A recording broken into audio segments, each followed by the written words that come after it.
Our story began on a deep, pitch-black night. Loud cries came from the depths of the tower, and a light burned on the top floor. An unfamiliar voice ordered the bastard to keep his cool. After all, he had only just begun, so he dared not switch off. He was given another dose of stimulant. A whole 461 seconds had already passed. Today, he lasted much longer with this reagent.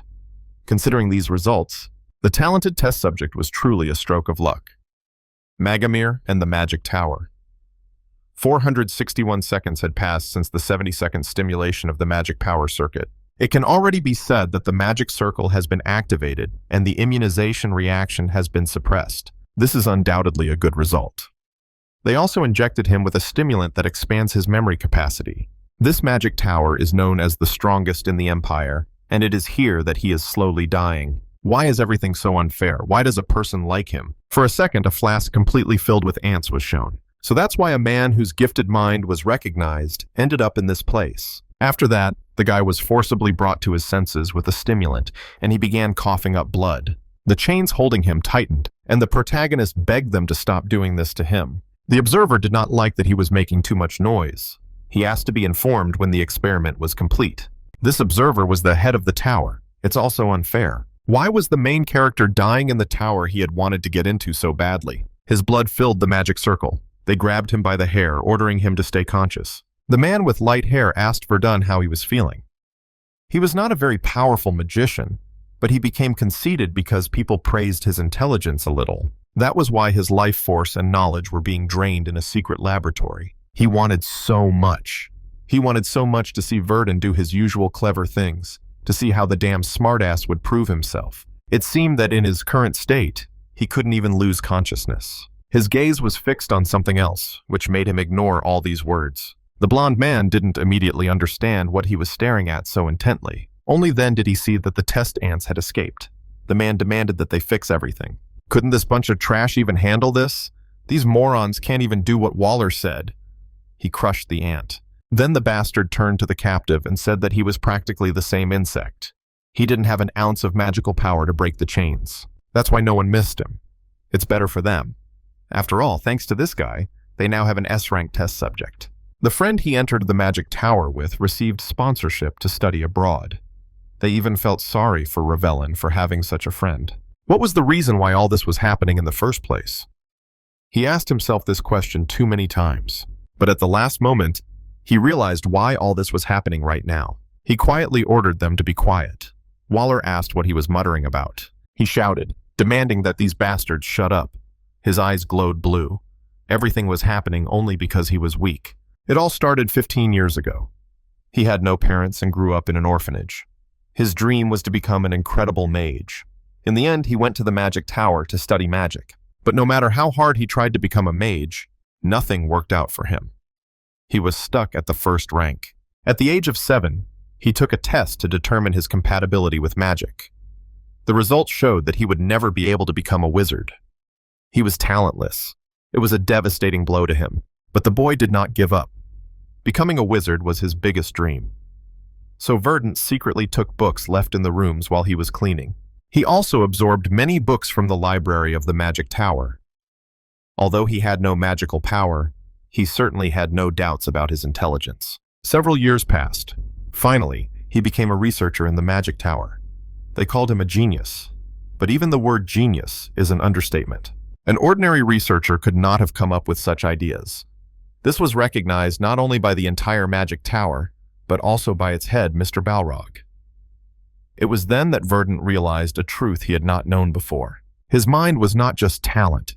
It was the level of true genius, inaccessible to others. He thanked Lucard for his words.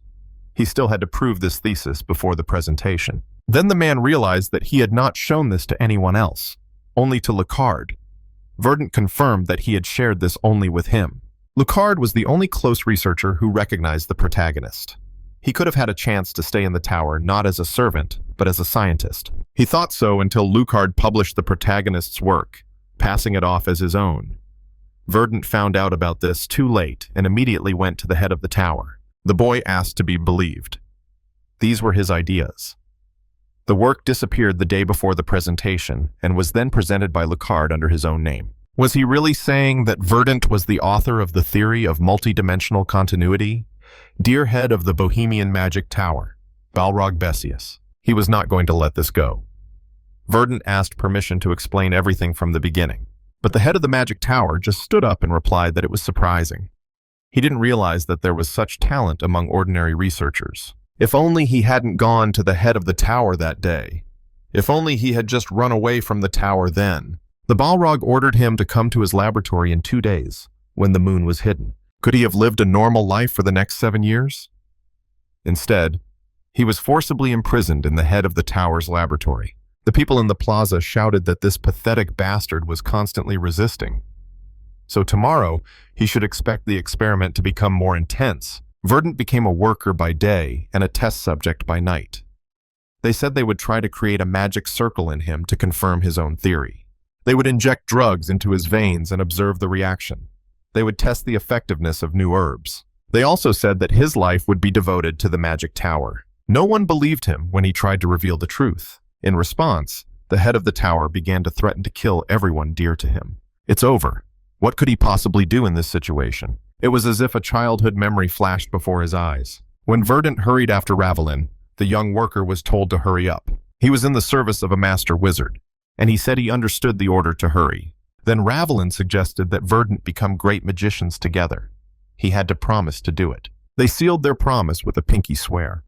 And so they found themselves in the magic tower. The boy wondered what would have happened if his potential for development had been a little higher. Would everything have turned out differently? His old memories were invaded by bloody hands in the present. But the good days quickly slipped away, like sand through his fingers. He had to admit that it was all over. Tears streamed down his eyes, and he heard the same sound again. It was the sound he heard every time during the experiments. Ants began to crawl into his cell. He didn't even know if he had any strength left. Maybe it would be easier to die. But he still didn't want that. It was too early. Nothing was over yet. The ants talked to him and took over his mind. They formed a huge pile. They moved and told him that it was for revenge and survival. He must hold on, grit his teeth, and fight. They turned into a human being in front of him. Then the human swarm of ants took him by the face and said that soon he would be reborn. No one would be able to trample him anymore. He would gain great power.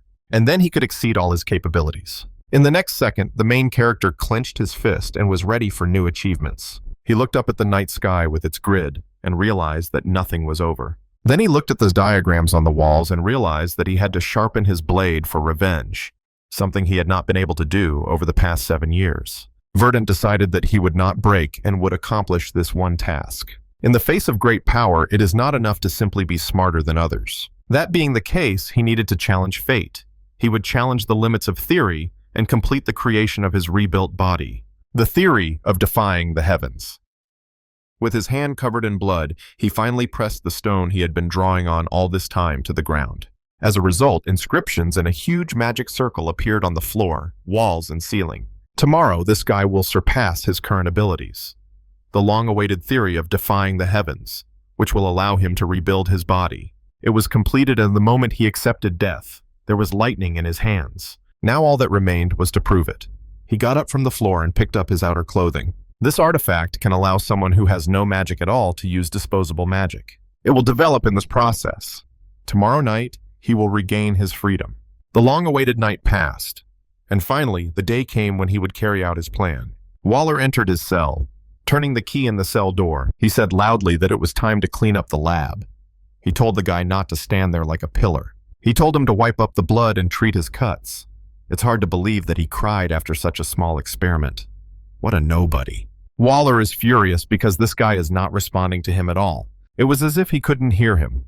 Verden replied that he would take care of it. And then he got down to business, began to scrub all the surfaces without much enthusiasm. He heard a familiar voice asking if he was cleaning up alone. It was Ravelin, a beautiful girl in a cloak with red hair. Verden wondered why she had come here at all. Ravelin had come here to say goodbye to her friend before leaving. The guy remembered and smiled. After all, she had told him that she would now be studying abroad in the magical city of Verden. Only the most outstanding talents of the Magic Tower could hope for such a special privilege. The guy congratulated her and expressed his hope that everything would go well. Raval paused for a moment, then replied that her offer still stood. She wanted him to go with her to Verden. There, he would not have to deal with ignorant fools who despised him. He would be able to find new opportunities to study magic. Ravelin tried to justify her suggestions by saying that she just wanted someone to talk to. However, Verden wanted to stay here. He smiled gently. This decision upset the girl. In any case, they would exchange letters. And in a couple of moments, she was already in the chariot that had been waiting for her all this time. The guy watched this scene and thought that she didn't know anything. He looked through the bars and thought that she didn't even know what was happening here. She didn't know what the protagonist had been through all this time. He had already been called back. And now, when he was brought in chains, he realized that he was grateful to her for one thing. Ravelin would not interfere with his plan. The scene abruptly changed to explanations. The Magic Festival. One of the most famous festivals in the world. It is dedicated to the construction of the first magic tower. It celebrates the rebirth of magic. It is the busiest day in the tower. When the festival begins, all the high-ranking magicians leave for the big cities. Only the lower ranks remain in their places. The main character walked on and knocked on the door before entering. After receiving permission, he entered. He approached another mage, who asked what brought him there at such an hour. If it wasn't something important, he would be in trouble. Verden replied that the head of the tower had asked him to tidy up the treasure vault. That meant he should have asked permission in advance. Surely this worthless thug had not even thought of that. He allowed the young man to enter the vault after all. However, he would have a hard time if he dared to scratch or lose anything.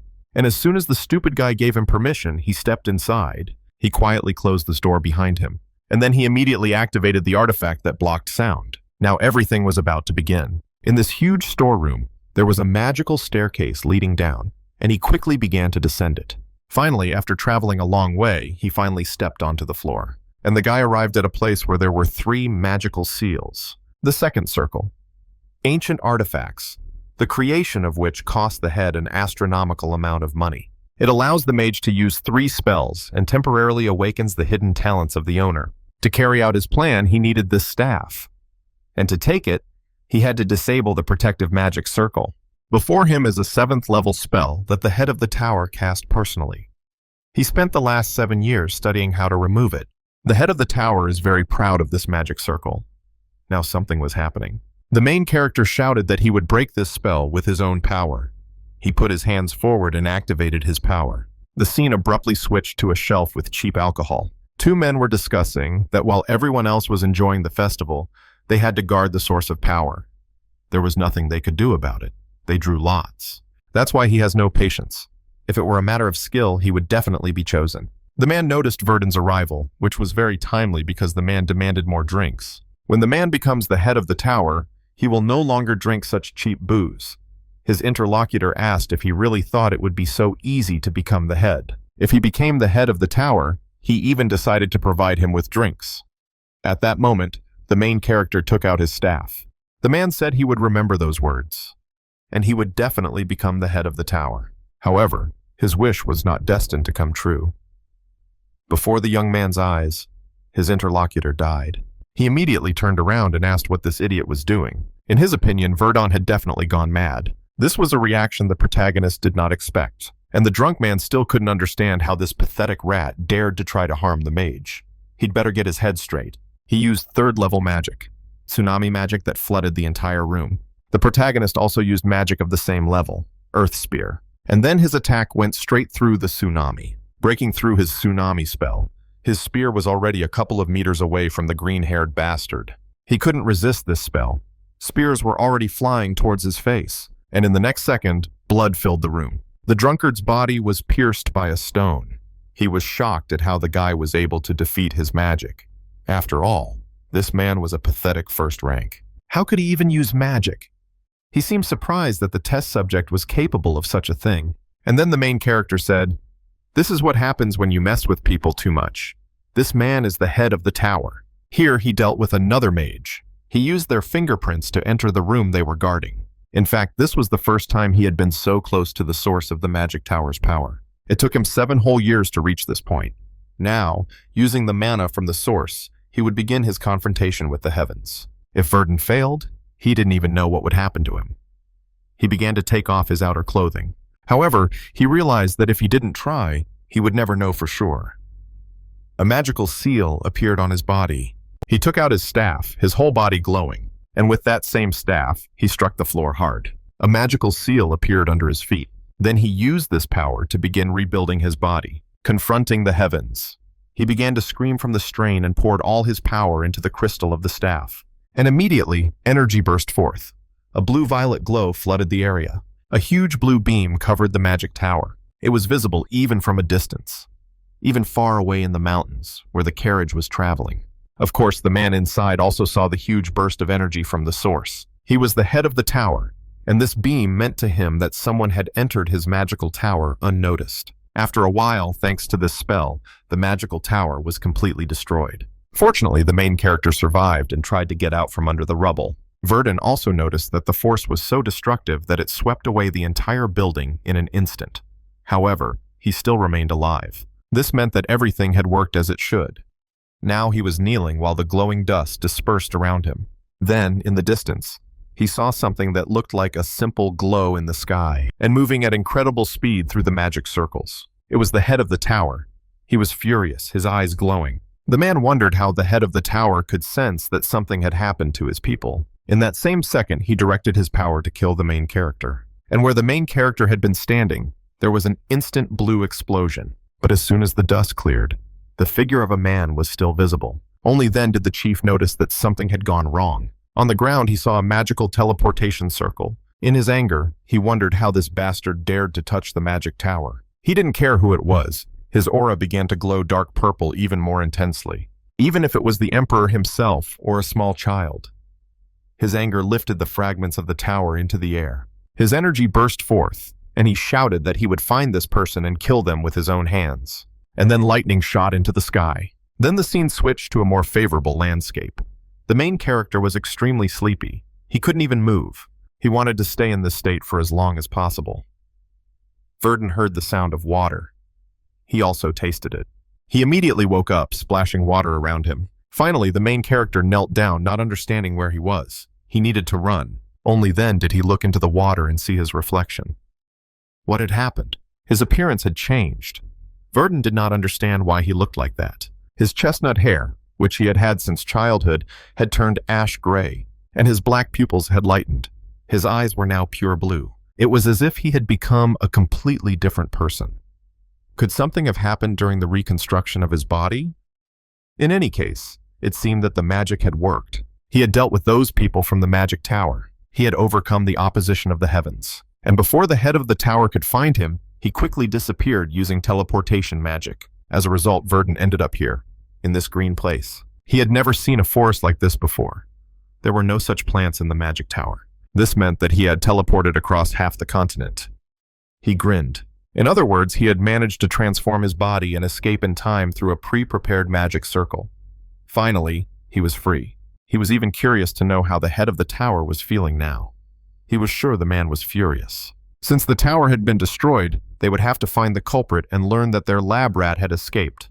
But that wasn't enough to bring down the magic tower. Although they had lost their staff, Verden was still sure that the head would take countermeasures. Besides, Belroga Bessian was not called the Almighty Man for nothing.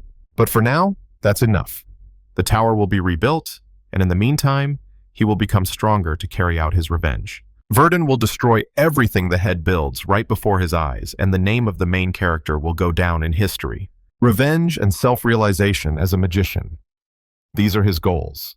It seems we can already say goodbye to the magic tower. Meanwhile, the monster was busy opening the box with his axe. At the same time, Verden used a wind cutter. Before the monster could do anything, it died in that very second. The main character stood and watched the moment of the goblin's death in front of him. Then he looked at his hand in surprise, because the guy didn't feel any difference. It seemed that a problem had arisen during the reconstruction of the body. Except for the color of his eyes and hair, his appearance was basically unchanged. Even his mana volume was the same. So far, he had no way of knowing what had happened. This did not bode well. Since goblins were roaming around, the village must be far away. He also looked closely and noticed the tracks of a cart on the ground. It seemed that someone was in a great hurry and dropped their belongings here. To find out everything, he used mana detection. He needed to find the owner of the box. With this spell, he could find the owner of the box. He could sense the person who was chasing the horse while sitting in the cart. He rode and shouted louder and louder, urging the horses on harder and harder. The man did not realize what he had just gotten himself into. His face reflected fear. The fact that they had stumbled upon the remnants of a band of bandits, whose numbers seemed to have recently dwindled, was not a problem. His inability to negotiate, his chatter about his connections with Baron Pate, and the fact that all the mercenaries had fled in fear were not a problem either. But one thing had been troubling him all this time. What was that creepy grin on the orc's face? It was good that he was busy attacking those bandits at the time. If it weren't for them, he would already be dead. He heard the monsters roaring and thought that they were chasing him after all. The man urged the horses on even harder, until the cart hit a tree root, causing it to overturn. The boy also fell off and was now lying on the ground. Fortunately, he was fine, but his back hurt. Only then did he notice that the monsters had caught up with him. There were a whole bunch of them. Their predatory faces loomed menacingly through the darkness of the dense forest. They were of all different sizes, united only by their thirst for blood. The man simply couldn't believe that he would be killed by worthless monsters. And finally, they attacked him to kill him. The man closed his eyes, realizing that this was the end. At that moment, a wall of earth appeared around him, and not a single goblin could break through it. The guy who created it walked to the edge of the mountain. The problem was that he forgot to leave an air hole for the man. All the monsters turned their attention to the man who had arrived. In any case, Verden thought he could handle these guys before he suffocated. This was his first real fight except for that goblin. Now all the monsters were set on killing the main character. It was also the perfect opportunity to test his abilities. And now the forest was burning with hellish flames. To do this, the main character used multiple fire arrows. The other monsters began to burn alive, but the leader stood calmly. The leader immediately ordered his brothers to attack this man. After this order, they immediately rushed to attack the main character. He combined two spells, multiple fire arrows and a whirlwind, a double spell, a wave of fire arrows. He directed it forward. And then, in front of the multitude of goblin monsters, a bunch of magic seals opened up, from which arrows began to fly out. Immediately, there was a huge explosion that shook the entire area. The result of the explosion was a huge number of burned goblin corpses on the ground. And yet Verden was surprised.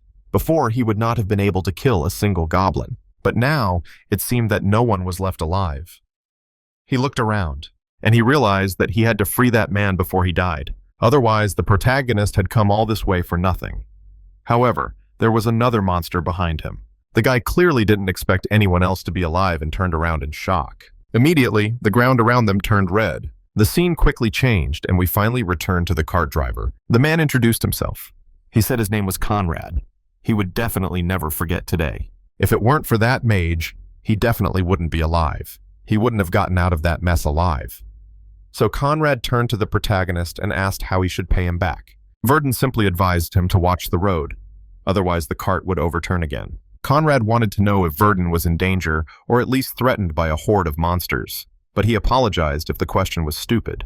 This guy talks too much. However, it really was a little dangerous. But at that moment, the guy didn't lose his cool, even though one monster survived. To kill it, the protagonist used a wind cutter, and in an instant, the main character turned around and beheaded the monster. Now he breathed a sigh of relief and said there was nothing to worry about. Verden wanted to know how often monsters appeared in this area.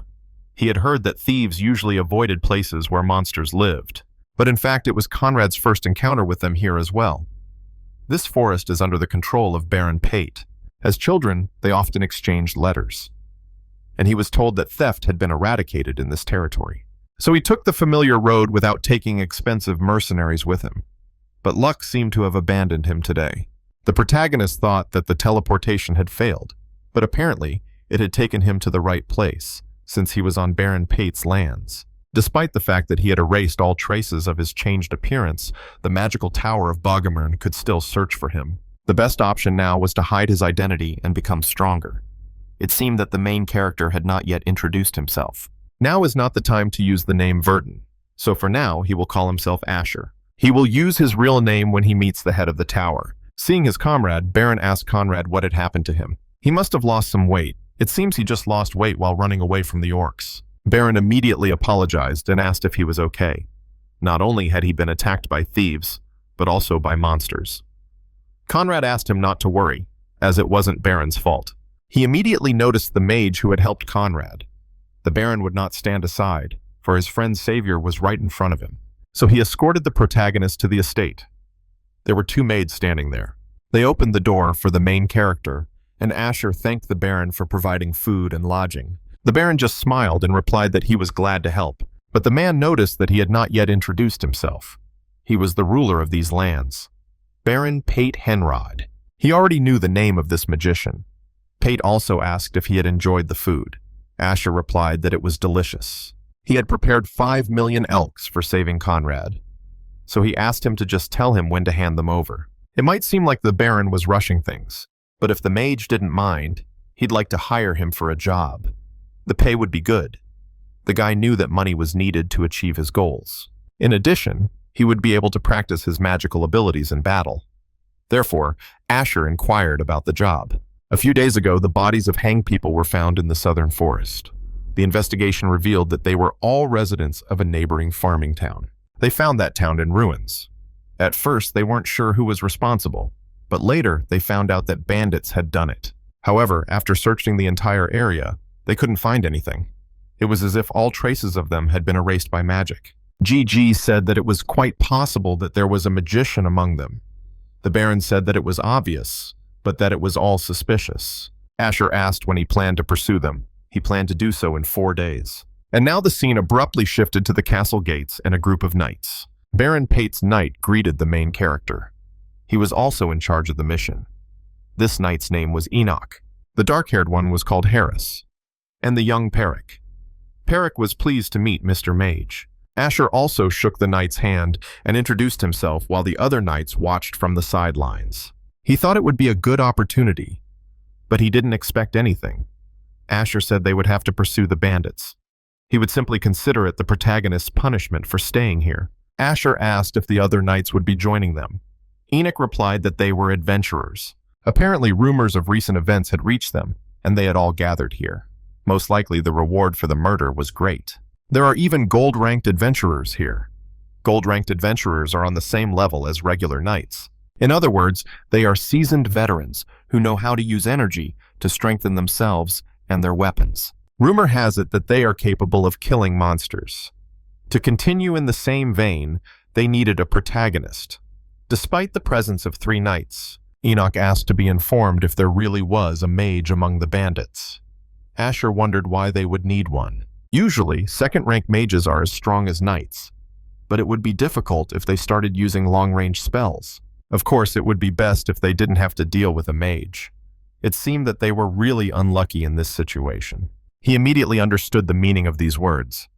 There was a magic spell in front of them. He used a dispelling spell in front of them. Everyone was immediately surprised to see a magic circle suddenly appear. How could such a thing even be on their territory? It seemed that the spell Asher had just cast was a disguise, so he told the knights to stay here while he went to remove the rest. With a wave of his hand, he was able to remove the magic circle. Enoch stared ahead in shock, unable to believe that this guy could destroy such a magic circle so easily.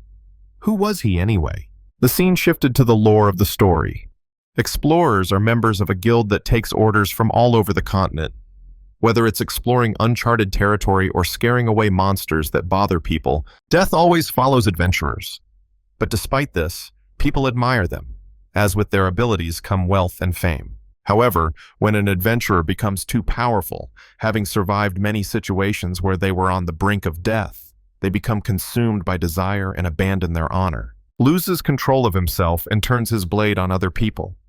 In the end, he becomes a mere bandit. The attack on Pate was not avenged, and now they are suddenly attacked by orcs and goblins. Not to mention that there are very few provisions. What the hell are they doing? He ordered them to stop staring and go hunting. It looks like it's the same people. Harris asked Sir Enoch what they should do now. They waited for the knight's instructions. The old knight said that they had lost their vigilance, so they needed to attack immediately. However, the protagonist stopped him. Asher accompanies them as the one who must resist magic, but they have not yet assessed the enemy's strength. If their mage has more circles than the protagonist, they could lose. However, these people cannot be allowed to leave, and he understands this himself. There is one option. They immediately catch sight of the evil bastard who has lost his katana. After all the effort he had put into expanding his territory, the subordinates he had hired from the previous villages were also killed. His interlocutor couldn't stand this whining. It would be better to think about what to do. Who would have thought that an orc laughing like a jester would come and kill all his subordinates? Varya never imagined that such a thing could happen. When he worked as a researcher, if only he hadn't been caught murdering another researcher for money. He even missed those days.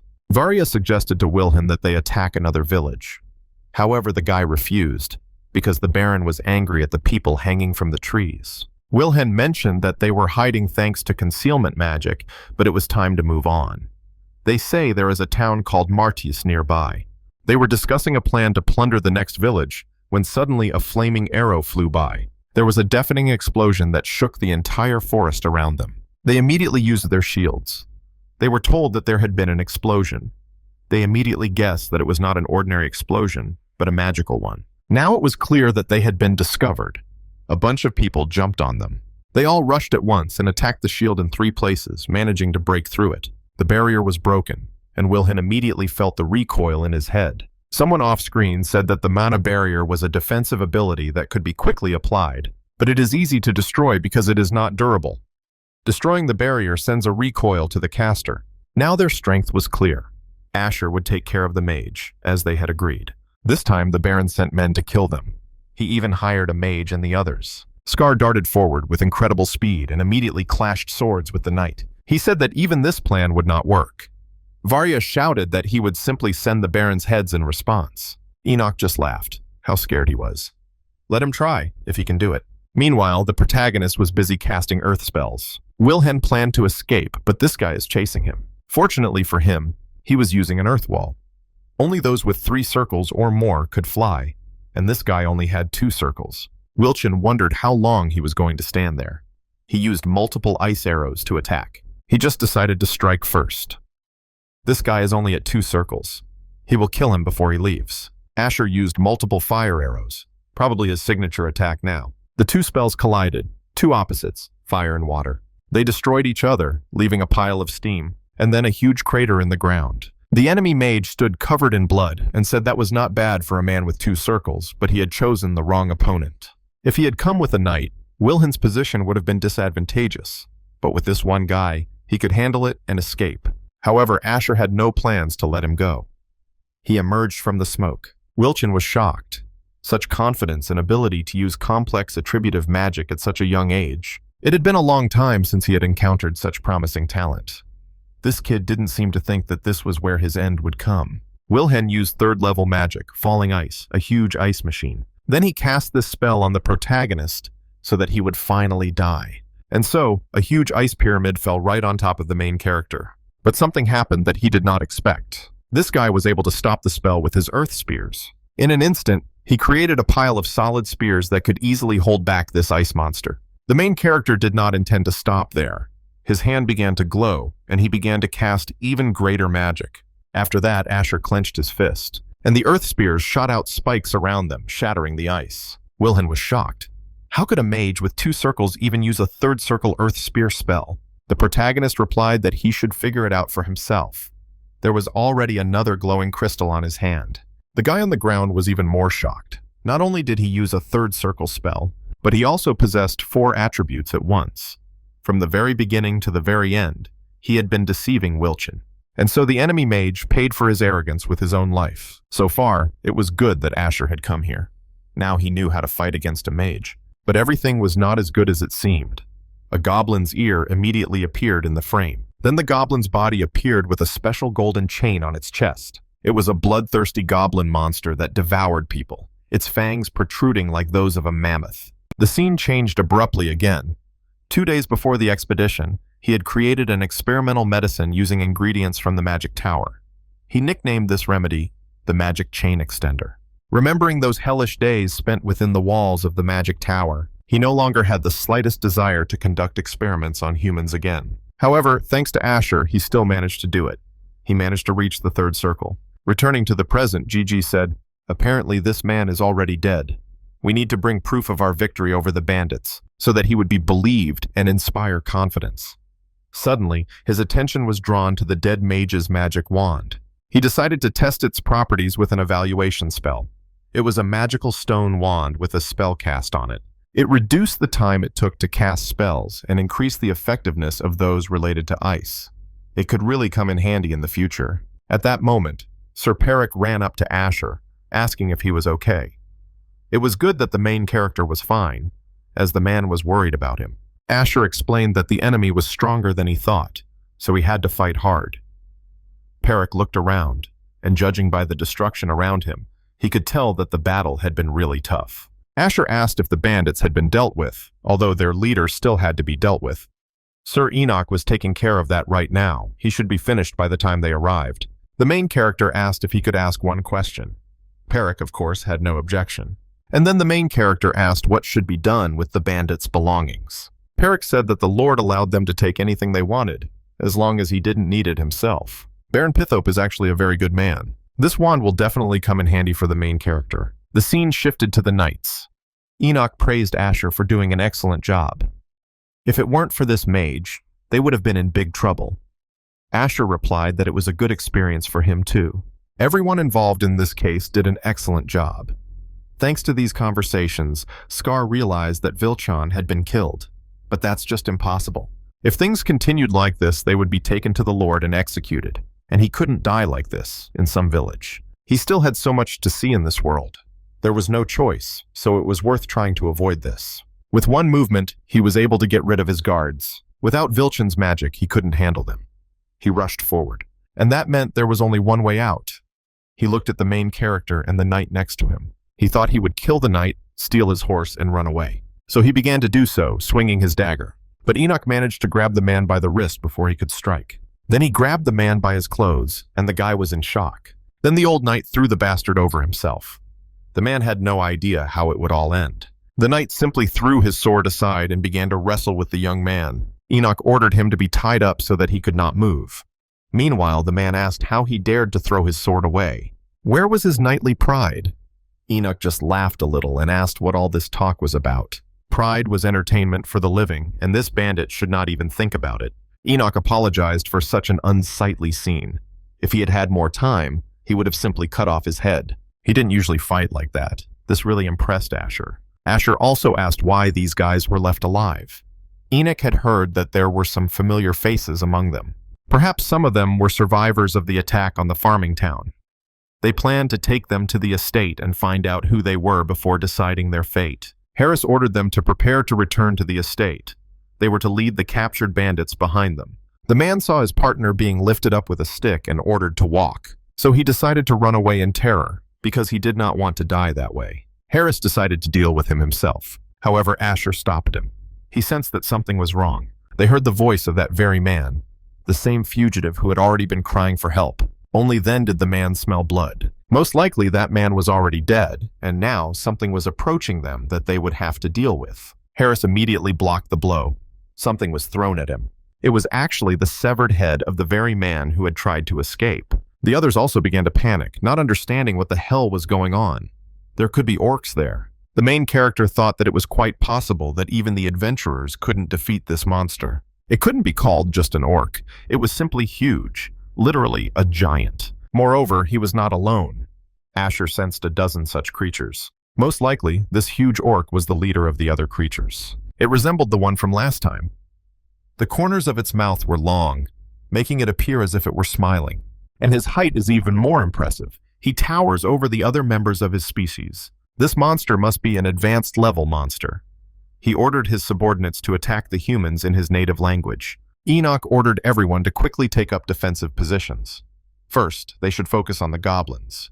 They would worry about the orcs later.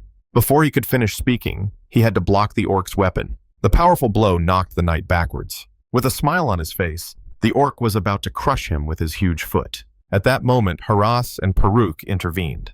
They struck the orc's leg. Thanks to the fact that the orc lost his balance and fell, Enoch was also able to counterattack and pierce the monster's chest. He began to chop at the monster with his weapon, sliding down. And now the huge beast finally fell completely to the ground. But it was clear that the monster was not going to give up so easily. For some reason, it sounded like it was laughing. With its huge hand, it grabbed the little goblin. Right in front of the people, it began to devour its own kind. It was a truly horrible and disgusting sight. All that remained of the goblin it had eaten was a single bone, which it spat out. Now it was as if the wounds the knights had inflicted on him earlier had never been there. The boys realized that he had healed himself by eating his own kind. Enoch noticed that it seemed unlikely that they would be able to return home safely. Now they were facing a second round of battle. The orc threw his weapon at them, his huge machete. The sword ended up right in front of poor Harris's face, who managed to block it with his sword at the last second. However, he was unable to block its destructive force. His blade first began to crack and then broke completely. The shards flew into his face and cut him completely, and the blade itself pierced him through at that moment. Perek immediately became agitated as soon as he saw what had happened to Harris. Enoch yelled at him to be careful himself, just as the monster managed to do so. In any case, Perek would simply cut off its arm. His power activated and began to glow. However, he couldn't pierce the skin of this scum. The sword just got stuck in the muscle, and he couldn't even pull his weapon out. And the monster was already preparing to kill him. Nothing else was stopping him from doing so. But Asher, using earth spears, intervened in the battle. He hit the orc in the face with earth. Asher shouted at Sir Perek to move away immediately. Stones were flying around him. Fortunately, Perek was unharmed. But there was one problem. Now he had no idea what to do next. He couldn't even get his sword back. Asher believes that his recovery speed and physical endurance have increased since he ate the goblin. Perek struck with all his might to try to cut off its arm. He had never heard that orcs could be so strong. Could this be the special being from the legends? Enoch, however, did not think so, even though they were so strong. Recovery and strengthening through absorption, controlling the lower beings and provoking madness. Strength comparable to that of a knight. He was clearly different from an ordinary orc. But if that's all, then he's too weak to be called a special being. The scene changed back to lore. Ordinary spells have limits. Even if you put more magic into them, their range won't extend beyond the set area. And if the limit is exceeded, the magic itself will disappear. Such is the law of magic. However, there is a spell without limits. Control over the earth. The main character activated the magic, and a shockwave spread around. The warriors could feel the earth tremble. First monsters, and now an earthquake. They would die here after all. Enoch shouted for them to stay calm and not leave their positions. This is Asher's magic. He could say that. But how could anyone stay calm in such a situation? And now the whole earth around them had sunk, and the people themselves were standing on a small island of land in the middle of a huge arena of monsters. All the goblins immediately fell down. The huge orc also fell, crushing his fellow creatures. Now lying on a pile of broken earth and the bones of his fellow creatures, he simply looked up at the main characters. Asher immediately cast a third circle fireball spell. With this spell, he was able to burn all his enemies. Perek was thrilled by how well they burned. Enoch demanded that he maintain his dignity, but it was so pleasant to watch them burn. The third circle fireball spell has no limit to its expansion. However, there are no mages who use it as their main spell. The amount of mana it required was an incredible expense that was not worth it considering the result. If he had enough mana, the power would be stronger than the third circle, but that was beyond his capabilities. However, the monster was still alive. It was recovering just like last time. It ate the other little goblins. Perek hid behind the main character in terror and asked what they should do now. Since it didn't want to burn, then they would let it drown. Asher used the wave. A huge wave crashed down on his opponents. Asher decided to jump towards them. Everyone above was terrified by his actions. After that, the guy used multiple ice arrows. Winter storm. He told the monster that now it would just freeze to death. He used a double spell and released arrows of fierce cold that instantly pierced the monster. All the goblins in the area were also frozen, but the main monster somehow managed to resist the ice, and he was already reaching out with his hand to the main character, who was levitating on a magic seal. The guy easily dodged and said that even if the monster could regenerate endlessly or feel no pain, in a frozen state he would not be able to move. The guy made his way behind him, but it noticed this and continued to smile with its terrifying fangs. The guy pretended not to notice and activated his staff. The protagonist immediately used the ice sphere behind the monster. Thanks to this, the capture was complete. Now the main character walked with peace of mind, not even looking back at the frozen monster. The scene immediately switched to the magical city of Verden. Two guys were sitting at a table. The magic tower was closed. That was the news in the papers. Now the man saw everything. They say someone blew up all the tower's energy sources. The old man with a mustache asked if he really believed that. Most of the magicians were killed. The tower itself had stopped working. The scale of the damage was too great. The only possible cause was an explosion at the source. People say it was divine retribution, or that someone set up the explosion. The mages were glad they had managed to prove the theory they had been researching.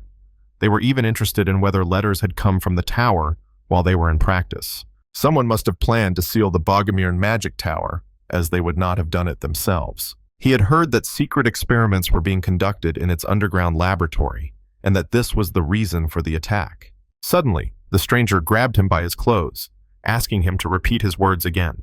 The stranger held the mustachioed man tightly by the collar while he was in shock, not understanding why there had been such a reaction. The stranger immediately removed his hood, and we saw that it was a girl with red hair. In fact, it was Rovalyn. She was eager to find out what had happened to the magical tower of Bogomir. The scene changed abruptly. They decided to celebrate the safe return of the squad. Having subdued the bandits, they returned to Baron Pate's territory. The Baron threw a lavish banquet to celebrate. They discussed what an excellent job they had done. It was a miracle that no one had been killed. Only the Baron did not understand where Asher was. And then they finally saw him. Asher finally entered and asked if he was late for the start. His costume was stunning. The man replied that he had arrived just in time. He offered wine to start with. The protagonist thanked him for the invitation. The guy also did not expect that even ordinary soldiers would be invited to the banquet. After all, they volunteered to defend the territory. The Baron asked what significance status had in this case. He also wanted to talk about the bandits they had defeated. The Baron believed that they were too strong to be mere bandits. Asher also thought that they were not at all like the thugs he knew. According to the investigation, these guys were gold-ranked among adventurers. But about a year or two ago, one of them killed his comrade and fled. After that, their whereabouts became unknown. Oh, apparently they formed a gang and ended up here. The gold rank was the fourth highest among adventurers, which could only be obtained after many achievements. No wonder there was a reward of 10 million elk for them. So that's why the Baron looked so pleased. If Asher hadn't intervened, the casualties could have been more serious. He also noticed the Baron's gaze and didn't understand why he was looking at him like that. The Baron said that Asher had not only eliminated the bandits, but also dealt with the half-humans in place of the fallen adventurers. The elder of the adventurers also conveyed his gratitude. Asher is now the pride of this territory. It seems that this man has drunk too much. He himself suspects that wine has a bad effect on him. In any case, they are grateful to the main character, because he was able to save those who were taken from the village and gave the victims a dignified funeral. They decided to raise their glasses to the mage Asher, who saved the territory of Pate. The banquet that followed was very different from anything the hero had ever seen before. The atmosphere was very different from what he had seen in the magic tower. His assistants were already unconscious from beer. It was a banquet where everyone had fun together, regardless of status. In the magic tower, everything was different. The warm and friendly attitude here deeply touched Verden. For the first time since escaping from the tower, he was able to laugh heartily and relax in the company of good people who had become his friends during his adventure. All this time, no one was yet aware of the changes that the destruction of Bogomir would soon bring. Soon, a red-haired girl approached the tower. She noticed that the tower was completely intact. Of course, the rumors were probably exaggerated. The man noticed the girl and recognized her as Lady Rovalyn. He assumed that she had just returned from Verden. She had heard that the energy source had gone out of control and destroyed the surrounding area. But everything looked better than expected. The buildings could be quickly restored. She also wanted to know where Verden was now. He pointed to a place where there were many people, implying that he was there. There was a list of missing persons. What news? She simply couldn't believe what she was seeing. It just couldn't be. She scanned the board with her eyes. She even came across some missing adults. Among others, she saw a photo of Verden. Her heart skipped a beat. Missing person number 3, Verden, disappeared while on duty in a room with a power source. It is believed that he was exposed to magical energy. His body has not been found. She couldn't understand how this could have happened. Her thoughts returned to their last conversation and how the boy had said he was going to stay here. Could that meeting have been their last? Her worldview collapsed. She covered her eyes with her hands, but tears continued to fall. Rovalyn suddenly exploded and began to scream in despair. She didn't want to part like this. He was like family to her, a dear friend. Her hatred, anger, and resentment began to spread throughout the area. Suddenly, someone put a hand on her head, telling her she needed to calm down. Anger towards others won't change anything. The girl raised her head. It was the Lord of the ruined tower. Rovalyn lowered her head and asked what exactly had happened in the tower. The head sat down next to her and said that during the festival, the power source had failed. All the mages in the building, including the officer on duty, had died. And that wasn't all. Years of accumulated data and research records had been destroyed. Even the magic circle of the treasury had been damaged, leading to irreparable losses. Everything in the treasury, the collection of books, spells, and artifacts, all of it was gone. The damage was impossible to estimate, but there was also the most important loss. Experimental subject number 77. If they could restore this guy's brain, they could recover the lost records and achievements. At least they could have taken revenge. Although they had missed the main culprit of the power surge, there was one clue. Ravelin immediately turned and asked what he meant. The chief said that 3 hours before the power surge, someone had disappeared without a trace. He used all his connections to track down this person's whereabouts and past, and he found it. It was the symbol of the dark hour. The girl stared at it, reaching out her hands, unable to believe what she was seeing. The Dark Hour, a group that secretly studies magic and seeks to subjugate the world with it. So what were they doing here? It was unknown how they got into the tower and caused the energy surge, but it was clear that they had something to do with it. To appease the dead, he intends to create a team to destroy the Dark Hour. And a place on the team had already been reserved for Ravelin. Her fist clenched, tearing the symbol apart, and judging by the expression on her face, it was clear that she had already made her decision.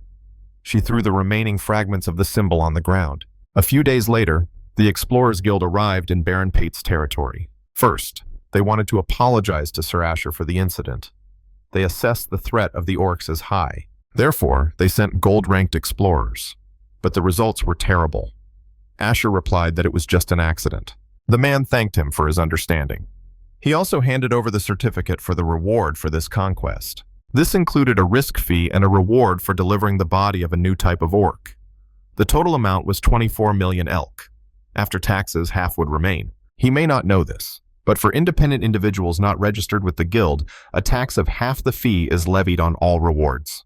Even if they want to cancel it, they cannot. For such is the imperial law.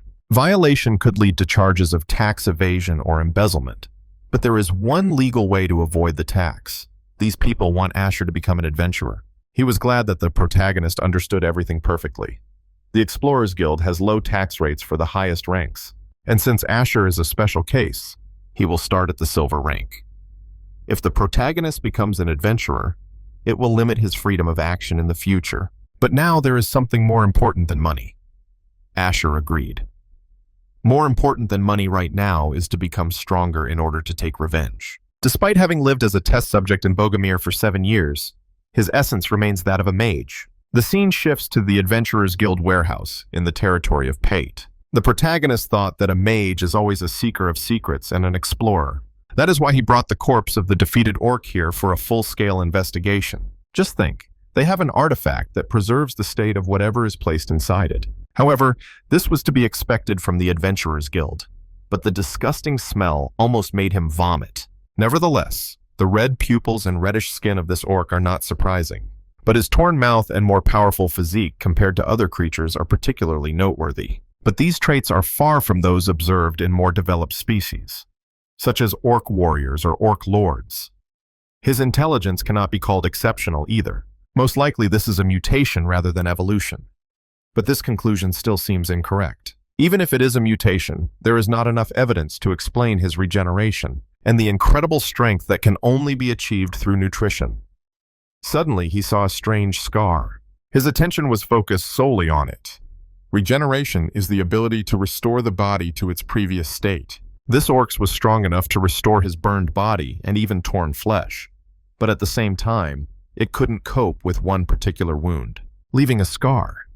If so, the orc must have gained the ability to regenerate after being wounded. It was definitely a cut. That meant surgery. Only evolution could help the sexes acquire abilities after birth. If so, the most likely conclusion is that someone created it artificially. The scene changed abruptly. Asher stood before his comrades and said that they shouldn't have come here to see him off. They replied that in the end, it was nothing. He had saved their lives. So this was the least they could do for the guy. Asher was already feeling awkward. He had received too much, the circulation ring and the beast's skin cloak. A small increase in mana volume and recovery speed. Enoch asked him to relax. It was a well-deserved reward that belonged to Sir Asher. In that case, the protagonist would go. He wanted these guys to be safe. Finally, the young man advised that if Asher visited the Conrad Trading Guild branch in another city, he would simply need to give his name. The protagonist would definitely not regret it. And now he was already on his way, hidden in the foliage of the forest. The scene changed. The new location was a border village between the territories of Pate and Martes. He canceled the flight and fell to the ground from the magic circle, the map in his hands. The main character looked at it and realized that it was the only village between them. If he stayed here for the night and went to the city tomorrow, it would be perfect. He heard the words of people who did not expect things to turn out this way. The guy looked at it and realized that there might be some useful information here as well. The protagonist decided to eavesdrop a little and find out what was going on. And for this, he used the whisper of the wind. One guy said that in any case, the problem was the goblins. They stole all the livestock and paid a lot of money to hire adventurers, although people said they could handle it themselves, and someone might get hurt because of it. The village elder said that subduing goblins was the job of adventurers. Everything would be over by tomorrow morning, so there was no need to complain anymore. Their services were expensive. For ordinary people, these goblins are just pests. They start with petty theft, but when there are many of them, they attack villages, steal goods, and eat people. Therefore, when goblins are discovered, the standard response is to call adventurers. There's probably nothing unusual about this. They also didn't know if the rumors were true. The rumors that James had seen a monster in the forest were true. His interlocutor immediately said that the village head had forbidden them to talk about it. Another man thought that no one was listening to them anyway. Yeah, right. That was a few days ago. He went to check the trap he had set in the forest.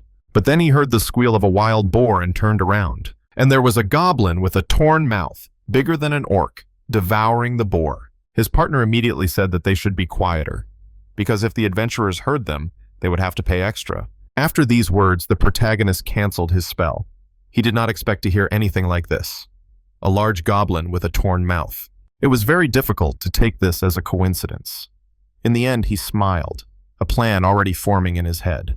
The scene finally shifted back to the forest. In the next frame, we saw an arrow flying at bullet speed. Thus, the adventurers dealt with another goblin, silver-ranked adventurer Myrna, with a bow, and silver-ranked adventurer Loke. Myrna was pleased with her shot and thought she had improved, asking her partner if that was the case. Loke asked if she was bragging about hitting a target that was right under her nose. Myrna asked if his nose was long in that case. She could shorten it. The other adventurers cringed at this conversation. Two silver-ranked adventurers, Iris and Mild. Iris immediately asked if he had found any traces of goblins. Mild pointed in the other direction. He said that there was a cave there that looked like a goblin lair. It was a truly terrifying cave. A totem made of animal and human bones. It is a symbol of the highest species, hobgoblins. If they are careful, they will be fine. The first thing they must do before entering is to destroy all warning devices and totems. Iris used her piercing gaze. A green glow began to spread, so quickly that it soon enveloped all the adventurers around her. Myrna noticed that she could see clearly in the dark. Now, even without a lantern, they were not afraid of the dark. This was to be expected from a leader. The adventurers were glad that, as always, they could rely on her. In that case, it was time to go inside. Soon, the whole team was entering the darkness of the goblin cave. Suddenly, Iris turned around, sensing something. Myrna asked if something was wrong. Iris replied that it was nothing serious. In fact, she thought she had sensed mana. Perhaps it wasn't just her imagination. The bushes nearby were indeed overly suspicious. Then the scene shifted even further into the cave, from where some light was coming. Even deeper inside, goblins were worshipping a homemade statue made of skulls and fire. At that moment, something flashed behind the goblins, and immediately an arrow flew at the goblin's head from a distance at breakneck speed. Suddenly, someone shouted that it was time to attack, and two pairs of feet began running through the cave toward the goblins. It was Loke and Mild, who cut down two more green bastards as they ran. Everything was going pretty smoothly so far. At that moment, Myrna pulled her arrow out of the goblin's head and took note. It seemed that this time they would not be able to do it quickly. However, they still shouldn't let their guard down. They heard a sound that could have been made by a hobgoblin. Myrna decided to check it out. Iris wasn't very happy about it, but she agreed and told her to be careful. If anything happened, she should give the signal. As soon as she went further, she saw a pile of goblin corpses, some without heads, some without arms. Suddenly, the girl heard a piercing scream. She froze. Loke approached her and asked what was wrong. Myrna heard something that sent a chill down her spine. The rest of the group approached them, and they saw a huge hobgoblin in front of them. This ugly monster sat there eating little goblins. Thousands of little goblins. People watched in shock, completely unable to comprehend what was happening. The huge shadow of the chewing monster fell on the team. They didn't understand how this giant could eat its own kind. Maybe it was some kind of mutant. However, no one had told them that they might encounter something like this. Right now, they needed to focus on destroying it. The monster was huge, but if it was alone, they could definitely handle it. Iris told Myrna to take care of its right eye. Loke and Mild had to distract the creature. Iris would finish it off. Myrna jumped up and found herself right above it, ready to shoot the blue-green bastard in the head. She aimed as accurately as possible, her eyes very predatory. With a precise shot, she hit the eye. She fired 3 arrows at once. A fountain of red liquid immediately spurted from the monster's skull. The others also took action. Loke shouted for Mild to raise his shield. And then the guy quickly jumped onto the shield and pushed off from it. Very coordinated actions. After that, he flew up to the huge goblin to teach it a lesson. With one blow, he cut through the monster's shoulder and neck. He was pleased with his hit, but still turned around in disbelief. However, this meant nothing to the monster, and it was already ready to kill the man. At that moment, Iris intervened with a burst of mana. At that moment, explosions thundered throughout his body. He fell with a stunned cry, clutching his eyes with his hands, but he was not going to give up. And at that moment, he grabbed the goblin and threw him with tremendous force straight at the mage like a projectile. The others were shocked by this action. They shouted at Iris to run, or at least duck. At that moment, the gray-haired guy on the sidelines activated the air rail spell. At that moment, a beam of magic pierced the air. And so the trajectory of the goblin projectile was changed. Thanks to this, she was saved. A red spot left by the goblin was visible a meter away from her. At that moment, another arrow flew by. It struck the goblin in the eye with tremendous force, after which the goblin fell to the ground with great force. At that moment, others ran up to the mage. Myrna was worried about Iris and asked if she was okay and if she was hurt. The girl replied that she was fine. If the goblin had hit her, she would have died. But the trajectory changed in flight. How was that even possible? In any case, they were able to complete the mission quietly, and no one was hurt. It was better to hurry to the village to receive their reward. The main character watched this with a smile, thinking, "It's good that everyone is safe." It was worth using invisibility and tracking. Thanks to this, the main character saw one of the laboratory's research objects. All the objects he encountered after escaping from the tower had something in common: a wide mouth resembling a jester's smile. Because of this, he began to call all these creatures jesters. This goblin was different from most. Unlike the others, he did not have increased physical strength, and apparently he did not regenerate or become stronger by devouring his fellow creatures. Maybe it was just a large goblin or a failed experiment. Nevertheless, this sorceress was quite impressive. Iris suggested checking to see if there were any goblins left, just in case. Myrna should keep an eye on the surroundings. Loke and Mild should take other routes. She was good at sensing mana and leading a squad. This girl had sensed the main character's mana before entering the cave. Fortunately, she couldn't track him down. He breathed a sigh of relief. Suddenly, he heard an unfamiliar voice.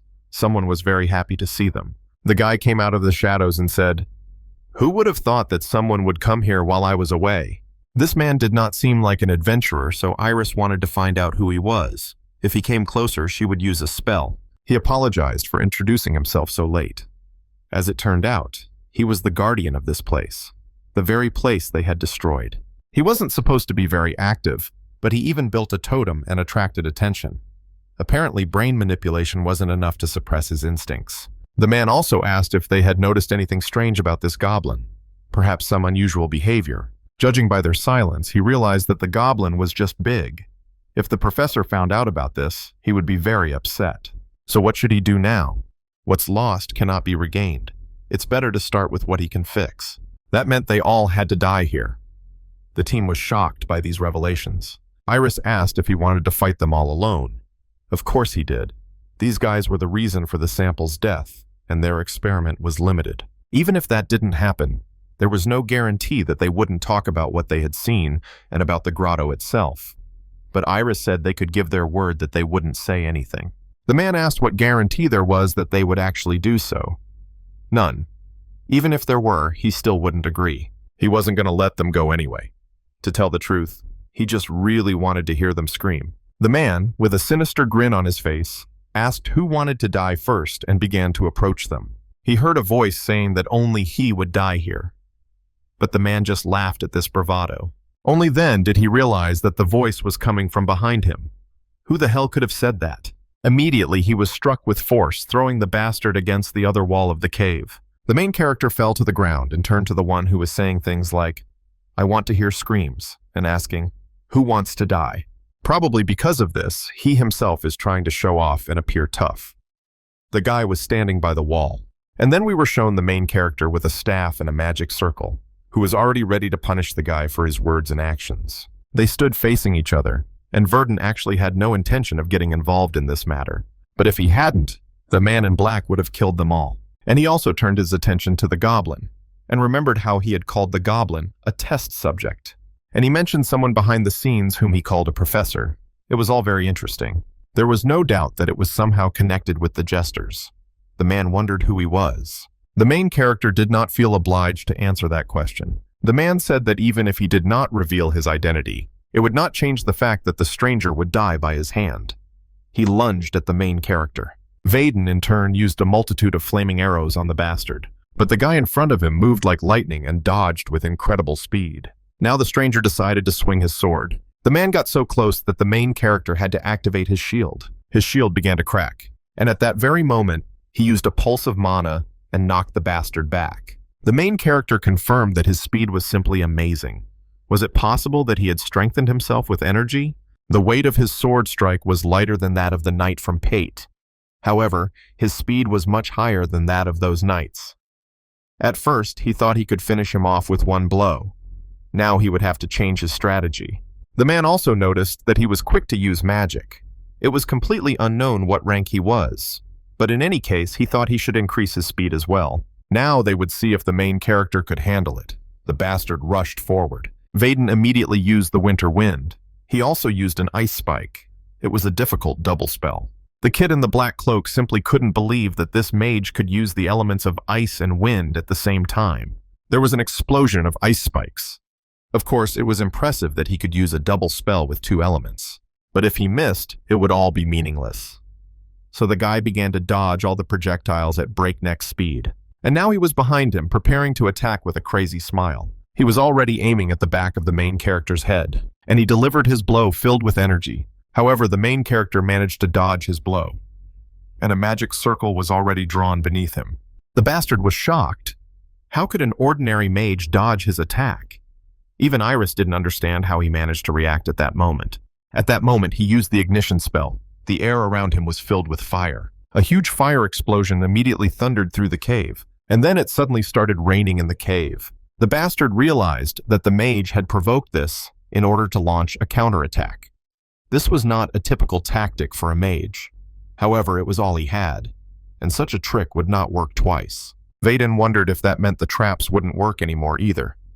Then he would fight like a real mage. Eris felt the ground move and cried out in shock. The boys noticed that the ground beneath them had suddenly begun to rise. How high would they end up? Suddenly, the spell stopped working, and the ground immediately stopped moving. Eris immediately understood. It was landscape manipulation. This spell is known for its inefficiency in using mana. But this guy was using it in real combat. Double spell casting and rapid casting of large-scale spells. His mana reserves must be enormous. She had never even heard of such a fighting style before. The Black Cloak only noticed that the chief had said he would fight like a real mage, and yet he just ran away. Does he really think that the man can't do anything from up there? Although it's understandable why he moved there. But why did he raise all the adventurers? Despite the extraordinary consumption of mana, Verden had no idea what he was doing. Suddenly, he noticed that the flames had melted the ice. Now he had to understand the main character's plan. The guy activated his magic. Black Cloak watched in shock and couldn't believe what was about to happen. On the floor, where the water had been, there was now the main character's magic. Iris also noticed this and stared at it in shock. Verden decided to use lightning magic, and the lightning struck right into the water under the bastard's feet. Iris was shocked because even among the Academy's professors, only a few could use this element. It was third-level magic, a lightning strike. It hit the guy right on the spot. For the 100th time, he wondered who this guy was. How could he use all of this at once? The guy gritted his teeth in pain. The element of fire came into play. It was followed by ice, and then the wind joined in. And now the highest element, a triple spell. Suddenly, an explosion thundered from below, terrifying all the adventurers above. Finally, it was almost over. Only smoke and dust remained. Then Verden went down to ask the guy a question. There was an orc there, resembling a dead giant goblin in the barony of Pate. It was reasonable to assume that they had something to do with this professor. He pointed his staff at the guy. Now the Black Cloak understood why it was so quiet there. One thing was clear. The main character was behind this. The man covered in blood smiled and asked if he had come from the Ark. However, Verden had never heard of the Ark before. From the look on his face, he realized that the main character had also never heard of it before, and it was normal if he didn't know about it. Let him just kill him. But before Verden did that, he still had to answer the question. Where the hell could the guy find the professor? He was very interested in the experiments they were conducting. It would be dangerous to let him get to the professor. So in order not to reveal this secret, he simply decided to die here with him. A black thing flew out of his mouth at bullet speed. However, the main character managed to put up a shield. The main character said that this was his last answer. After that, he used the Earth expansion, and now only a red mark remained in the bastard's place. Still, he hoped to find at least one clue leading to the appearance of the jesters. But in the end, his efforts were in vain. In any case, he didn't care about that now. He had to finish what he had started. He approached the frightened adventurers. Verden approached them with a terrifying look and announced that now they all had to obey his orders. Since the main character had given the order, they received an additional reward from the village elder. When she threatened to report the missing information about the mutant tapestry, he paid an additional 1.2 million elk so that Iris would remain silent. They were about to leave, as their case was closed. However, the main character handed them a bag of money and asked them to take that too. Iris did not expect him to give them any of the money. Verden replied that it was their commission. The main character asked them to accompany him from this village to the city of Martes. After the incident in the cave, he began to move towards Martes together with Iris's team. On the way, the leader of Iris's team asked him about magic. In particular, she asked about the theory of elements in magic. He didn't mind the question and engaged in a discussion with her. Before he knew it, time had flown by and they had already arrived in Martes. In a city of this size, there was likely to be a bank. Then, since they needed to take some reports to the guild, the adventurers had to go that way. The leader would guide him through Martes. Iris asked the gentleman where he wanted to go first. Verden replied that he would like to start by receiving his reward and opening a bank account. In that case, she suggested going to the town hall first. She knows this town like the back of her hand. The guys also noticed how calm Iris seemed with this guy. After all, he was the one who had killed the man they met in the cave without hesitation. The first place where rewards are given for captured criminals is the city hall. He almost got into trouble because he didn't have time to create an ID after changing bodies. Of course, the guard wouldn't let him in until he confirmed his identity. Fortunately, thanks to Baron Pate's guarantee, he was allowed to enter. And when they learned that he had brought a letter of recommendation from the Baron, they began to treat him differently. The man approached this kind person, saying that he had already received the message. He had heard that this magician had done something impressive. Before the man left the barony of Pate, he showed him generosity. Therefore, he asked him to accept this as a token of gratitude for saving Pate. He said that his family lived in the barony and expressed his gratitude for defeating the bandits, then unexpectedly presented his ID. Thanks to this, the main character was able to open a bank account, so everything turned out well. He still has the account he used in Verden, but right now he can't use it. If he uses this account, Bossmaster won't be able to track him. That's why the guy needs to be very careful. He would like it to be in the form of a staff. The man noted that it would take materials and a little time to make everything. It was a local blacksmith shop. The blacksmith examined the protagonist's weapon and told him to come back in 3 days. In the meantime, he could use it. Iris was surprised that he preferred staffs to wands. Verden explained that he was just used to using them when he worked a lot with a broom. Of course, she didn't like it. She said she didn't like it, and they moved on. This is Martha's public library. That's where these spell books should be. But perhaps they weren't of a level that would satisfy this Mr. Magician. In fact, the basic ones would suit him just fine. Iris asked how many he wanted to take. He wanted absolutely all the books. And he surprised the girl with his request and seriousness. The scene shifted to the great hall of the public library. A pile of books appeared on the screen. Of course, the librarian politely explained that they couldn't take so many. Verden asked if he could transfer the money to that account and order delivery to the top floor of the Lorax Hotel. The man asked how many books he wanted delivered. The answer was obvious. Absolutely all of them. It was the biggest sale in history. He received his reward, opened a bank account, ordered a staff, and rented all the books on enchantment. Iris was too tired after that day. She had no idea who this man was. Iris took him to all the places he wanted to go. Verden replied that it was enough for today. The girl was stunned. It turned out that this would happen often. She remembered that she had never even asked his name and finally asked the question, what should she call him? Of course, he gave his name as Asher. She could treat him however she wanted. In that case, she would speak to him informally. Iris asked if he would do the same. How quickly she agreed to this. Now she had a chance to ask what she really wanted to know.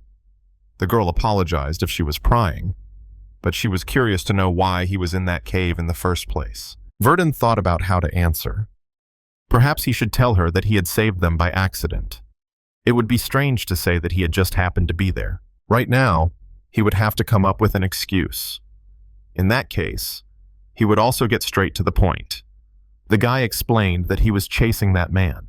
Now that she thought about it, he had indeed asked about the professor in the cave. Was he some kind of secret agent tracking down a shadowy organization? In the end, he didn't get much out of it. That was more than enough for today, so she could go back. Since the main character was here for the first time, she decided to walk him home. Verden replied that there was no need to go that far, but he agreed anyway. Iris wished him good night and said goodbye. Finally, they were able to end the day. This guy is really a strange person. He has such a high level of magic that he can control all the elements. He has so much mana that even she cannot measure it. Oh, and even at such a young age, Asher has a theoretical understanding that even the professors at the academy don't have. And he explains it well himself. On top of that, with such a handsome face, he must be very popular. But when she started talking to him, Asher became strangely tense. It was almost like talking to a scarecrow. Or maybe he just relied on his looks. Iris couldn't understand why she couldn't get his face out of her head. But of all the magicians she had met, since graduating from the academy and starting work, he was the most talented. It's not every day you meet someone so talented. Tomorrow she would ask this guy more about elemental magic. Suddenly, there was a loud explosion behind her. Shocked, she turned toward the site of the explosion. As it turned out, the Lorax Hotel had exploded. She immediately remembered that Asher had said he was staying there. She also noticed the silhouette of a person in the flames. In shock, she focused on the silhouette to see who it was. Looking closely, she realized it was none other than Asher. The scene abruptly switches. A man in a black cloak tells another that Sergen is dead. The other asked who killed him. There were traces of magic use in the cave. That meant someone else killed him. After he said that, a bottle of some liquid flew into his head. The guy with glasses turned around and said that he'd better not play dumb. He clearly asked who killed Sergen. His gaze flashed through the lenses of his glasses. The guy said they hadn't identified the killer yet, but they found evidence that someone had taken an order from the village. That's really disappointing. Sergen was useful. It turns out the test subject is also dead. Any traces of Sergen, as well as the objects, had been destroyed. He was dead. The man in glasses called him useless. After all, he had to take care of whoever killed Sergen. The two test subjects from the Peat Barony are silent, and now both Goblin and Sergen are dead. The experiment is almost complete. Perhaps the archfreaks have already spotted them. The man with glasses thought for a moment. The man ordered him not to return until he killed the person responsible for Sergen's death. The guy thought to himself, he's just an old, useless man. I'll find the killer, no matter what it takes. The scene shifted back to the main character. Now he knew the usual spell for cat hearing, so he returned. He wandered around the city all day. He realized that the magic detector was really good. The observer thought it would be better to go to bed as soon as possible. As soon as he fell asleep, it would be the last moment of his life. But why had it become so quiet? The main character used an earthbone. He was discovered. The man immediately jumped away and had no idea how he had been discovered. Right after that, the main character blew up the hotel, and now he was levitating in the flames. The guy managed to hide in the crowd, thinking that this bastard had set off the explosion immediately. He's not afraid to do it in a confined space. He's at least 3rd level. So the man decided to retreat for now. But he decided to cause panic by shouting that the magician had gone mad and was going to blow up the city. He also shouted that everyone should run and immediately warned the guards. The main character watched him go. The main character was in shock because he did not react to the killer, not detecting his magic. But the main character noticed that he was impatient and made a mistake. Since he completely concealed his presence, his existence became even more noticeable. Like a black hole on the white page, the guy in the crowd was very easy to spot. As soon as the blow flew past him, the man completely stopped understanding how the hell this guy could sense him. What the hell did the Ark send? I mean, he had never even heard of this monster before. He doesn't even care that there are civilians around. He just keeps using the spell. This guy is just crazy. At the same time, Verden used magic arrows that rushed at the villain. Through all these attacks, he entered the building to dodge it all. The guy was shocked by this behavior, which was quite clever. So now the main character had to get down on the ground and approach him. Of all the buildings, he chose the one where the gang of homeless people was located. What a coincidence. Another man, however, asked why he had to burst in like that and cause panic for no reason. Verden apologized and asked where the man had gone. What an impatient young man, thought the bald, homeless man. If he wanted information, he had to pay for it. Now the guy had become a wallet for the homeless. But there was no other way. The main character sighed. That guy must still be inside. Suddenly, several large drops of blood flew past him. He immediately noticed that the man who had just been talking to him had been stabbed. He killed an innocent man and also stabbed him in the back. How despicable. This fueled our main character's anger, and his hatred for the killer grew. The main character immediately used a shockwave, and the guy flew back. However, the man managed to stick his sword into the ground, and thus stop himself with his weapon from such a strong blow. He thought, usually, magicians cannot attack and defend at the same time. If that's the case, he'll just lure this guy out by forcing him to use a magic barrier. Then he would detonate a smoke bomb and escape. The protagonist's eyes were still glowing with anger. After that, the ninja rushed forward and attacked the guy, as if demanding him to activate the magic barrier. But contrary to his expectations, Verden used the Earth Code. He did not expect the barrier to be used at all. He decided to focus his mana to ride on the tip of his staff, and this man does not lose even in close combat. Their attacks clashed, and the guy thought, is he really fighting a battle mage? Asher's staff immediately struck the ninja in the body. The ninja's body twisted from such a powerful blow, and he coughed up blood. After the main character struck this man, he used an earth guest. The ninja looked at all this in shock. He was not ready for the next attack. Immediately, the entire battlefield was engulfed in smoke from the explosion. Then he got back into a fighting stance and activated the whirlwind. However, he then tensed up as he realized that the killer had escaped. There was no one in front of him now, only a huge trail of blood on the ground. A guard entered the building, ordering the mage not to move. The main character turned around and saw the guard. He was arrested for arson, as well as for threatening local residents and the city. Iris was shocked. The hero had said he was just going to sleep. The scene changed. Some time passed, and the moment came to summarize the report that the mayor had just heard. The man in front of him claimed that Asher was behind the chaos in the city. It was Mayor Henry Dacre. However, the guard claimed that the mage Asher seemed to be the victim in this situation. Someone had tried to kill him when he returned, which led to confrontation and unrest. This also seemed to be related to a recent incident in which someone had tried to kill an adventurer connected to their guild. Therefore, Oscar asked to be put in charge of the investigation, the head of the Martis Adventurers Guild. If this is indeed the case, the mayor has an idea. The mayor has an idea about the impression Asher will make in this town. He also asked if the inn had been badly damaged. Only the top floor, where Asher was staying, was damaged, and one wanted criminal from the slums was killed. The person responsible for this is on the wanted list. In addition, they received testimony from the adventurer who defended Asher.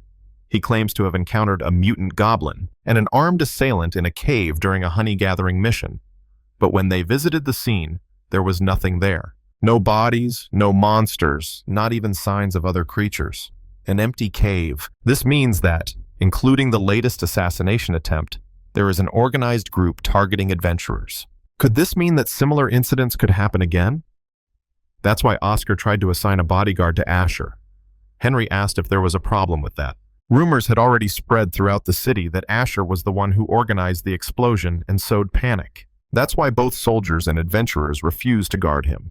In that case, the mayor will talk to his knights. The next day, City Hall. The main character sat there looking at his weapon and was glad that he had been able to enchant the staff so quickly. He thought that since the weapon was ready, he should immediately begin the pursuit. Just then, A man who knew that Mr. Asher was sitting in front of him entered. It was Jason, the deputy captain of the Mart Knights. As long as there was a risk of another attack on the main character, he would guard him. The knight asked if he was the reason why the whole city was on edge. The main character asked if it was true that the charges against him had been dropped. Jason also noticed that he looked young, and yet he was at the 3rd level. The guy just wanted to ask if he could leave. Jason replied that he could only leave if he accompanied him. Since that was the case, he couldn't do anything about it and just got up and left. Jason asked what he had just said and where he was going. Half a day later, they were still walking, the sky turning a beautiful orange color. But Jason couldn't take it anymore and asked again where they were going. Asher didn't understand what was wrong. He himself had said that the main character was free to go anywhere, as long as he accompanied him. Jason noticed that they hadn't sat down once since leaving the town hall. He had no idea how far they would have to walk. The boy replied that they had already arrived. This was the very place he wanted to visit. Had they really gone through all that just to get here? Jason asked why they were here at all. At that very moment, there was an explosion. That was the situation. The shockwave hit the heroes. Jason thought this guy was clearly crazy. He just blew up the house with magic. Asher replied that he was here to find someone. The killer who had tried to finish him off yesterday. Smoke filled the street. Jason asked if the killer was really here. Asher replied that yes, he was here. During their fight last night, the main character managed to touch him and cast a spell. He had recently acquired a spell that bound his own mana to the mana of his target. It was called Trace. The mark hadn't disappeared, so the attacker didn't notice it. The knight watched this and realized that this guy's power was truly impressive. That's when they discovered the underground passage. The trail leads there. Judging by its direction and scale, it connects to the outside of the city. Asher asked if he knew about the existence of this tunnel. Jason had no idea it even existed, even though they knew all the passages in the city. But this was the first time he had heard of it. An unknown tunnel that was not marked on the map and leads outside. The tunnel leads to the outside of Martis. This meant they had a huge security problem. He imagined goblins moving through this passageway. At that very moment, he drew his sword belligerently and said that the place needed to be closed immediately. Asher replied that it was more important to find the person who blew up the hotel. The knight said that in that case, they should call for reinforcements, but the guy was against it, because then the target would get away. They had to go after him right now. With these words, he jumped down. The knight thought, does the guy really think he can ignore me just because I'm a simple vice captain? This Asher probably doesn't even consider me human. All these mages really like to turn up their noses. It's really annoying. But he still jumped down after him. Meanwhile, the assassin walked down the passageway, holding his wounded arm. He was clearly unhappy that he had wasted too much time here. After escaping from the mage, he had to heal his wounds and cover his tracks. So he was stuck here, but for too long. If this continued, the professor would try to kill him. Maybe he should just run away. But that really didn't make sense. The professor had a way to get him. All he could do was hope that the professor would be merciful. He had already been to him. When he saw his subordinate, the bespectacled man asked, "Who is this?" "The most famous face in Martis." When the professor came to see if the guy was dead, he caused a commotion. He made such a scene that the mayor and the Adventurers Guild now know about their existence. What kind of killer spreads rumors about his target all over the neighborhood? He'd better explain what happened, clearly and concisely. He received his orders and immediately went to Martis to check the transportation department. Then he found out where this man lived, and he set up an ambush. But somehow the mage sensed him and cast a powerful spell. He hid in the crowd and tried to escape, but the mage pursued him all the way. He barely managed to get away from him. Does the man really think the professor will believe that he ran away just because of a silly smoke bomb? The man thinks it happened because his escape coincided with the arrival of the knights. Maybe that's why the mage retreated. The moron thinks the professor will believe that some crazy mage who used a spell in the city gave up just because of smoke and the appearance of a few soldiers. However, he suddenly realized something and ordered the armor to be quickly removed and then burn it. The man did not understand what he meant. The professor shouted for the fool to burn it quickly. Only then did he see that there were still traces of mana on his armor. At that moment, he remembered that ill-fated blow to the stomach from the main character's staff. Could it be that the man had cast a tracking spell on him? The professor was in complete shock and clenched his teeth in anger and panic. They had been tracked down. The professor quickly began to give orders. He would take the sample and the ninja had to destroy everything and seal the entrance. But it was already too late. The door in front of them exploded with tremendous force. The main character said he understood why the trail had disappeared. They were able to detect the mark. But unfortunately for them, they were too late. They and the knight had already entered their lair. They stood in front of them, and it was clear that the guys had very serious intentions. Asher looked closely at the guy standing next to the bespectacled man. His physique and posture, I think this is the same guy who attacked him the other day. And if so, there should be enough evidence. Behind him stands another famous person. The very same professor who created all these ugly giant monsters. The professor also realized that he was facing the same crazy magician. The Ark had sent a very strange guy this time. The main character immediately remembered that this wasn't the first time he had heard of the Ark. First, he would beat them up, and then he would ask them questions. For this purpose, he would use an earth spear.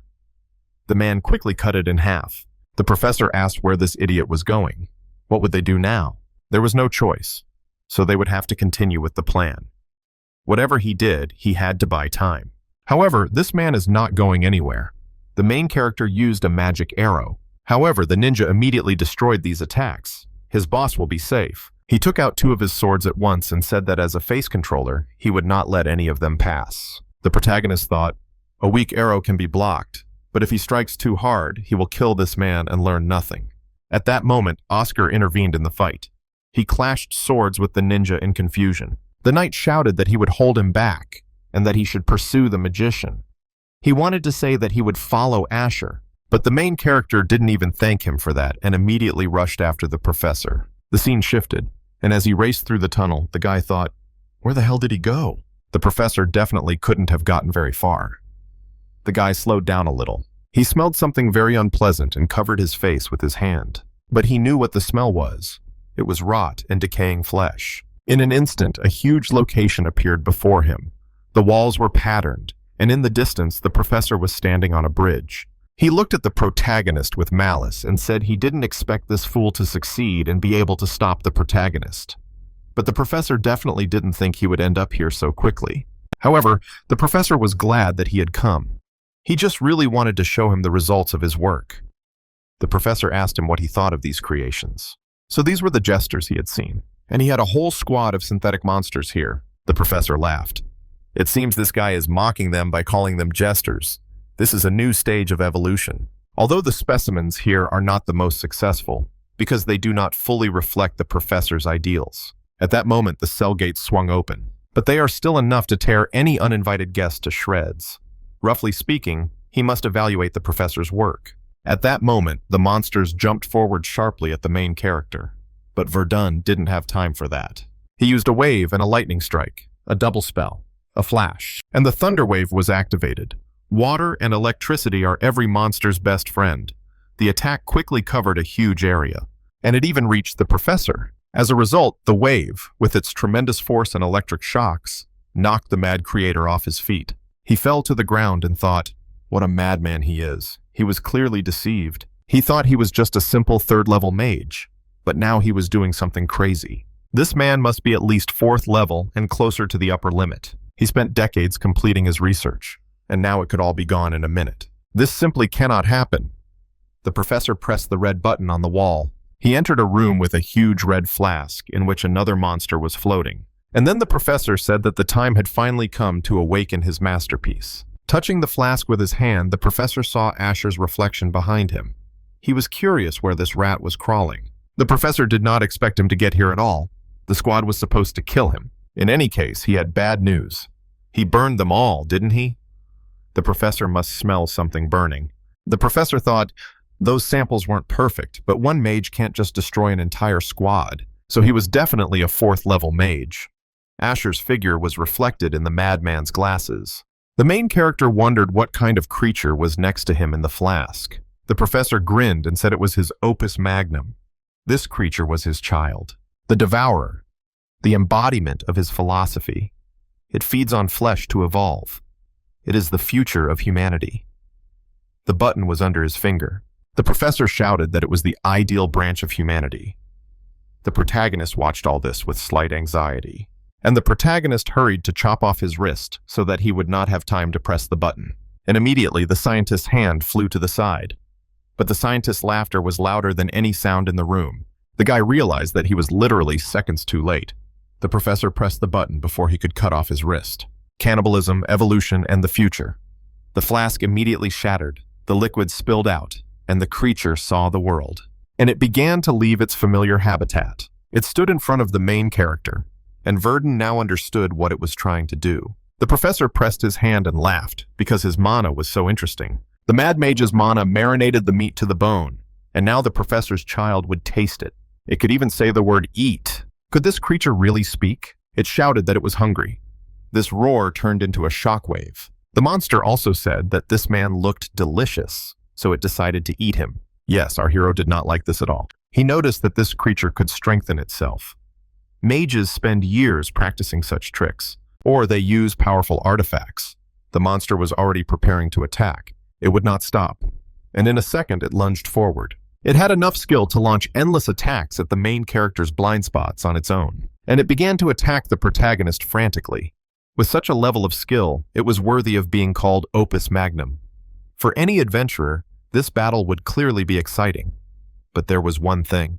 The creature already wanted to destroy the cursed shield and swung for a precise destructive blow. But it didn't work, because the protagonist caught the monster off guard and attacked it, causing the creature to crash into the wall with tremendous speed and force. It was then that Verden finally realized that the Devourer was no match for him. The scene shifted back to the lore of the story. He had developed one unchanging habit.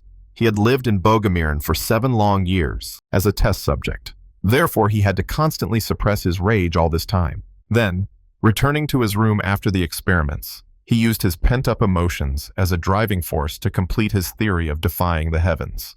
Perhaps that is why the more he felt, the more anger burst out. As a result, his feelings ceased to cloud his mind, and he began to think completely rationally. Before him was the professor's best work, the Devourer.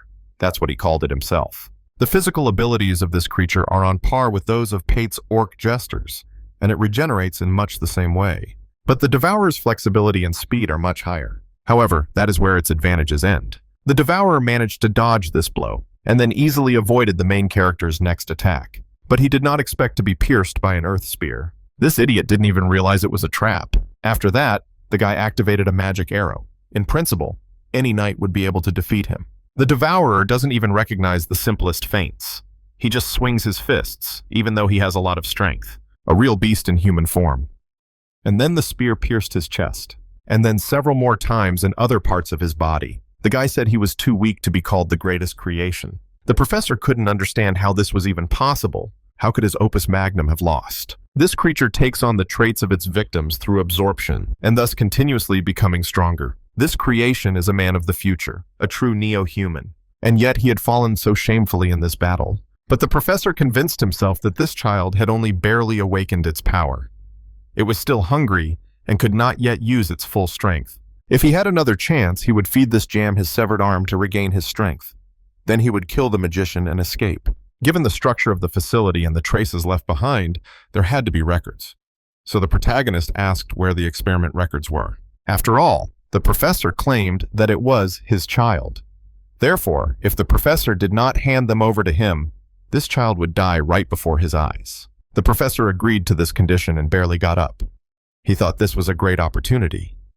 Since this guy was also a magician, then perhaps he would let him live after seeing the records. The professor did not mind him looking at them. They contained the entire value of his cruel research. Verden began to leaf through the book.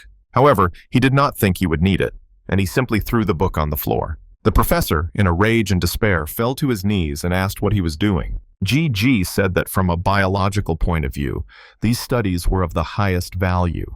If not for the ethical violations, they could even rival the magical tower of Bogomirna. The professor asked, then why is that? Well, the main character simply had different views. Besides, the murder plan at the end of these journals could cost humanity too dearly. The professor wondered if this bastard would simply kill him and the neo-human. Asher said, if the professor tells him what the Ark is, he might change his mind. However, it would be better for him to forget about it. Jason was already on his way here, so there was no time. If he wanted to avoid complications, he would have to end it all here. It was time for him to disappear from this world. The professor asked for another chance. After all, he wasn't finished yet. But at that moment, the main character decided to burn him alive. Jason asked if he could finish him off. He refused. Asher was fine. The guy replied that he was fine, and noticed that Jason didn't look injured either. It seemed that he had already dealt with the killer. Asher suggested switching to informal communication. Jason boasted that he had given him a hard blow to the side. If a vice captain like him was in such a state, another person would probably have suffered much more. Judging by how much Jason had said, he simply walked away. He was holding some kind of map. It showed a forest, a city, and a red cross. Judging by the topography, it was not far from Marty's. Jason wondered what was burning there. However, the main character was very interested in the red mark. Suddenly, he felt a headache and a loss of strength. As far as he knew, this was a symptom of mana depletion. He was still holding his head. It seemed that he had lost track and spent too much. He would think about it later, but for now, he needed to return. Several days had passed since the professor's defeat. Although peace seemed to have returned to the city after the incident with Togo, the mayor was still furious, confirming the professor's plans and the existence of the underground passage. As a result, the city knights were transferred to ground patrols. The commander was on high alert. The troops conducted a complete sweep of the city and strengthened its defenses. The commanders announced that they would search for new passages and close any they found. But that was no longer the main character's problem. His concern now was stimulant injections to increase mana circulation.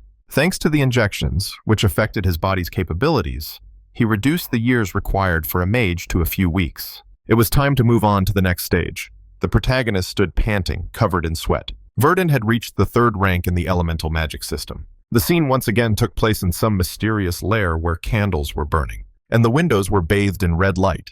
Someone was sitting on a throne. It turns out the professor is dead. The man with the glass had already thought about dealing with the professor himself. Now this man would not even annoy him. He also heard that the professor had been killed by the mysterious Asher. He would have to meet this man in person. The scene abruptly shifted to the Marty's Knights training ground. That was where he conducted his training. A place marked under the professor's guidance. Essentially, it was an old, abandoned research center, located in the forest on the border of Martis and hidden behind a massive tree. There was an entrance that could only be accessed after unlocking a mechanical device. Inside, apart from rats and insects, no significant life forms were found. The only thing they found was an emblem in the shape of a fang, mentioned in the professor's journal, and the skin of a Manhwa, known for its high physical endurance. There was no information about a group called the Ark or those who were involved in breeding neo-humans. Others, however, understood why this crazy magician was practicing his spear technique. The teacher must have hit him on the head with a stick. Nevertheless, he got his hands on the valuable skin of a Manhwa, and he managed to prevent a catastrophe in the city. That's not a bad result. Suddenly, Jason approached and reported that the mayor was looking for Asher. Henry owed him a huge debt of gratitude. The main character said it was nothing. Thanks to the terrorist plan that Asher uncovered, they were able to catch the rest of the group hiding in the city. However, they failed to obtain any meaningful information. All those captured were simply madmen, manipulated by the infamous villain known as the Professor. Henry also asked for understanding regarding the fact that he would have to keep Asher's significant contribution to this case secret. Even though it was significant, this is quite logical. Otherwise, the citizens would panic. Reputation is very important. The main character needs to create his own if he wants to earn money and gain experience. When he is recognized as the magician who saved the city, he will probably get more opportunities, just like in the territory of Pate. However, there was a reason why he agreed to keep the incident a secret. They came to the repository of rare items. These items were either purchased directly by the city or confiscated from criminals. A veritable treasure trove of magical artifacts, the protagonist was shocked by such wealth, and Henry replied that he could take any item. Let him take whatever pleases his eye. For his efforts, he would receive a much more valuable reward than just money. From a skillfully crafted mithril sword that is easy to fill with mana, to high-quality weapons and magical artifacts, he could choose whatever suited him. There are many ways to earn glory, but the opportunity to obtain such rare magical artifacts does not come often. The main character asked if they could be appraised. The mayor was surprised that this mage was able to understand the value of the artifact. It's really impressive. A staff of escape and evasion, a slight increase in spell casting speed, a very slight reduction in mana cost when using earth magic. Overall, most of them are not bad, but what he has now is even better. A magical cloak, a slight resistance to physical attacks, as well as fire. Ring of regeneration, slight regeneration of wounds, very slight health restoration. All of this is useful, but nothing worthwhile for him personally. Perhaps he should just sell the mithril sword and buy something else. Suddenly, something else caught his eye.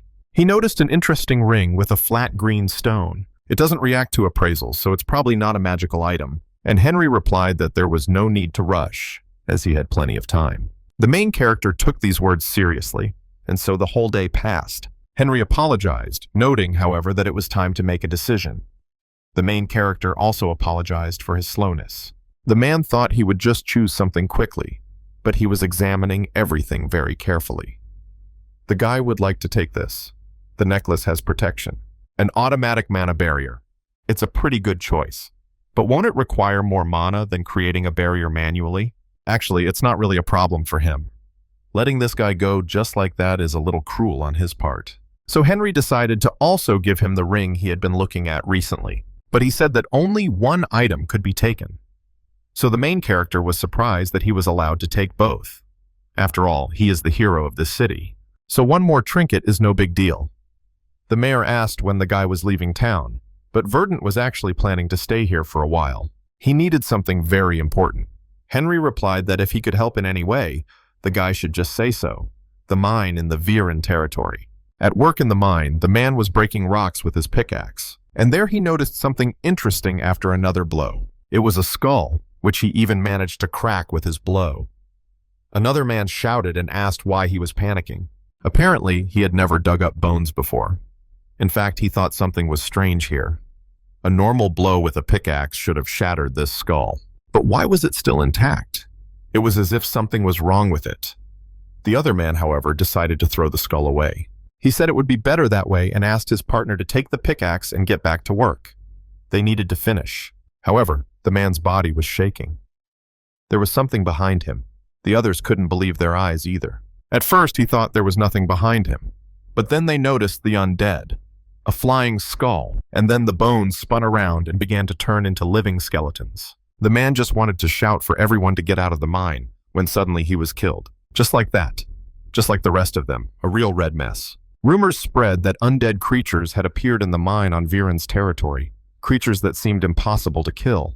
With the appearance of such creatures, a state of emergency was declared in Verden. The testimonies of the survivors from the mine spread, and the entire territory was plunged into fear. Meanwhile, the tragic story of Verden began to spread by word of mouth. A messenger from Verden also arrived in Martis. Thus the news reached Verden. At that time, Verden was training with Iris and asked if this was an example of a correct magic spell. Iris told him to try moving faster.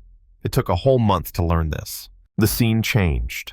A month had passed since the professor was killed. All this time, he had been learning magic under Iris's guidance. He increased his strength, reaction speed, and sharpened his senses. Then he activated the barrier spell and attacked the monster from above.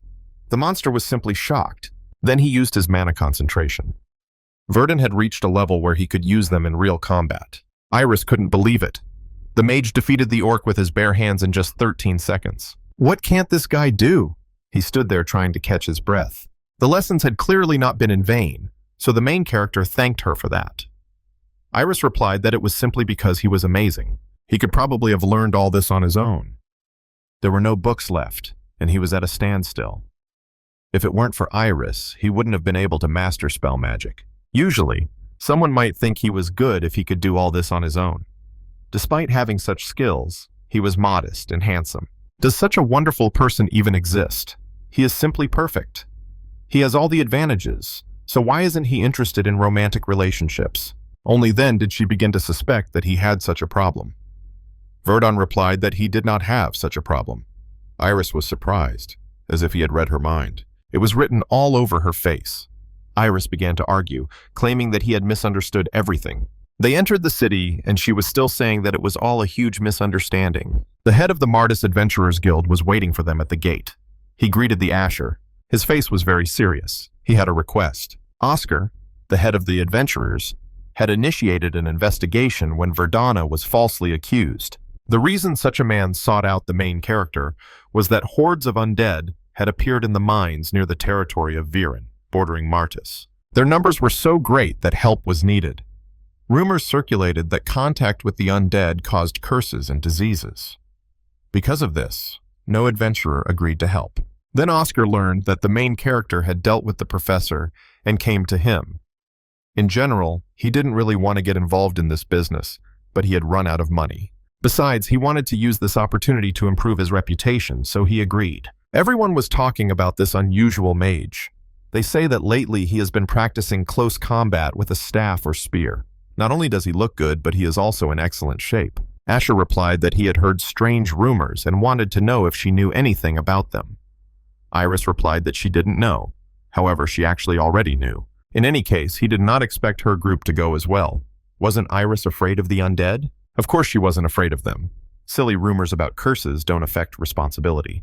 Besides, they would be providing support in the rear, not on the front lines. This was a great opportunity to earn an achievement without actually fighting. She'd better not talk as if she's proud of it. In other words, it means they're not part of the combat group. The main character also hopes that this is indeed a good opportunity, as she said. One day has passed since the expedition was sent out. The main character levitated in the air above the chariot. He had been flying non-stop since yesterday. They were worried that his mother was unwell. But this guy seems to be keeping his distance from them. The girl with blue hair asked Iris what their relationship was. They seemed pretty close. Iris was embarrassed and said they were like older and younger friends. During their last mission, her group got into trouble. Then Asher suddenly appeared and saved them. After that, they became closer. Suddenly he sensed something. The girl thought that they were both graduates of the same academy. However, Iris replied that your employee resembles your mentor, but the age difference between them was not significant. Her interlocutor did not quite understand. She said, "So much so." Suddenly, the main character jumped up to them, talking about an army of undead spotted ahead. It seemed that they were pursuing the inhabitants of the Verden territory. He decided to go ahead to help them. It was still quite far from the collision zone, but there were a lot of them there. It was the perfect chance. He had devoted a whole month to studying spell magic. It was time to see the results. Among the treasures he stole from the Tower of Magic was a grimoire. Only third-level mages and above could use it. Iris said that simply opening this book increases the caster's magical power. It is a rare item that all magicians want to get their hands on. Only the master of the magic tower can create it. This requires expensive materials, so only a limited number of grimoires are created. Most of them are already in use, which makes them ineffective. The one he brought is an unregistered elemental grimoire. The main character engraved a complex, constantly connected magic circle called bonds in it. And now the moment has come to use the grimoire in real life for the first time. The first real grimoire is a test after completing bonds with this grimoire. Geographical manipulation. The perfect chance to test its power. Pillars rose from the ground among the skeletons and destroyed them. Immediately, the main character raised his hand sharply, full of magic, and there, too, an earthen palm appeared, destroying another 50 skeletons. Then he activated both air path and flame, resulting in a double spell, explosion. All the undead were engulfed in flames, and in an instant they were wiped off the face of the earth by hellish flames. People watched in shock. The guy had been flying since yesterday, and he still had enough energy to use such spells. Finally, the guy landed on the ground not far from the group of people. He thought about it. The spell he had recorded in the grimoire was an earth element spell. Perhaps it was the result of the combination of the enormous mana of his altered body using its superiority over the sky. And the grimoire enhanced the geographical manipulation. It was all worth it. He looked at the result of the explosion. Iris noticed that he had already exceeded the 4th level. This was clearly not the skill of a 3rd-level mage. Suddenly, an undead creature appeared behind her and reached out to her. Then it opened its skeletal mouth and decided to taste the girl's flesh. With a single swing of his weapon, the undead was defeated by the man. It was good that the girl had managed to duck. Everyone turned around in shock and stared at the man who had saved the girl. Around his neck was a huge chain with a silver sign. The man was angry, not understanding where all his loot had gone. One of his companions assessed the man's appearance. A huge warrior in platinum armor, armed with an axe. This simply could not be happening. But the man kept asking why everyone was silent, why no one had said anything. He asked where all his loot was. It was the butcher Galliarch, right in front of them. Iris thought, Why is this man here? And she said that if he meant the undead, they had all fallen dead. The man was maliciously surprised by this, because there were dozens of them. When they were far away from here, a message came about an undead horde. There should have been quite a few of them, but she said they had all been destroyed. Could he really have done all that? The main character turned his attention to the loud man. The gorilla stepped forward closer to the main character. He approached and called out to the gray-haired man, asking if it was his doing. Asher replied that he had indeed done it. What was the matter exactly? The butcher corrected him, saying that it was very rude to respond in such a manner. He meant that he had come here because he had been hired to hunt these undead creatures. They were his prey, and this guy had simply stolen his job. This mage was standing in his way, so he'd better pay. And so they stood facing each other with their weapons at the ready. It seemed like something terrible was about to happen. The phrase about the equivalent price aroused the guy's sincere curiosity. How much is it? The man noted with surprise that the stranger had instantly increased the distance between them. Verden realized that his opponent had taken the correct fighting stance for a mage. The thought that this man really wanted to fight seemed strange to him. But it was time to have some fun. The GG's partner shouted from the side that getting into a fight with the butcher was pure recklessness. Iris followed up with a question about the danger of the stranger, to which a clear answer was given. Galliarch the Executioner. It became known about his enormous strength, terrible temper, and the case of a knight being maimed in a drunken rage. The fact that he had maimed a man while intoxicated was considered a serious crime. A reasonable question was asked as to why the guild had not punished this man at all. The answer came from another group of people and was simple. The guild desperately needed the strength that Galliarch possessed.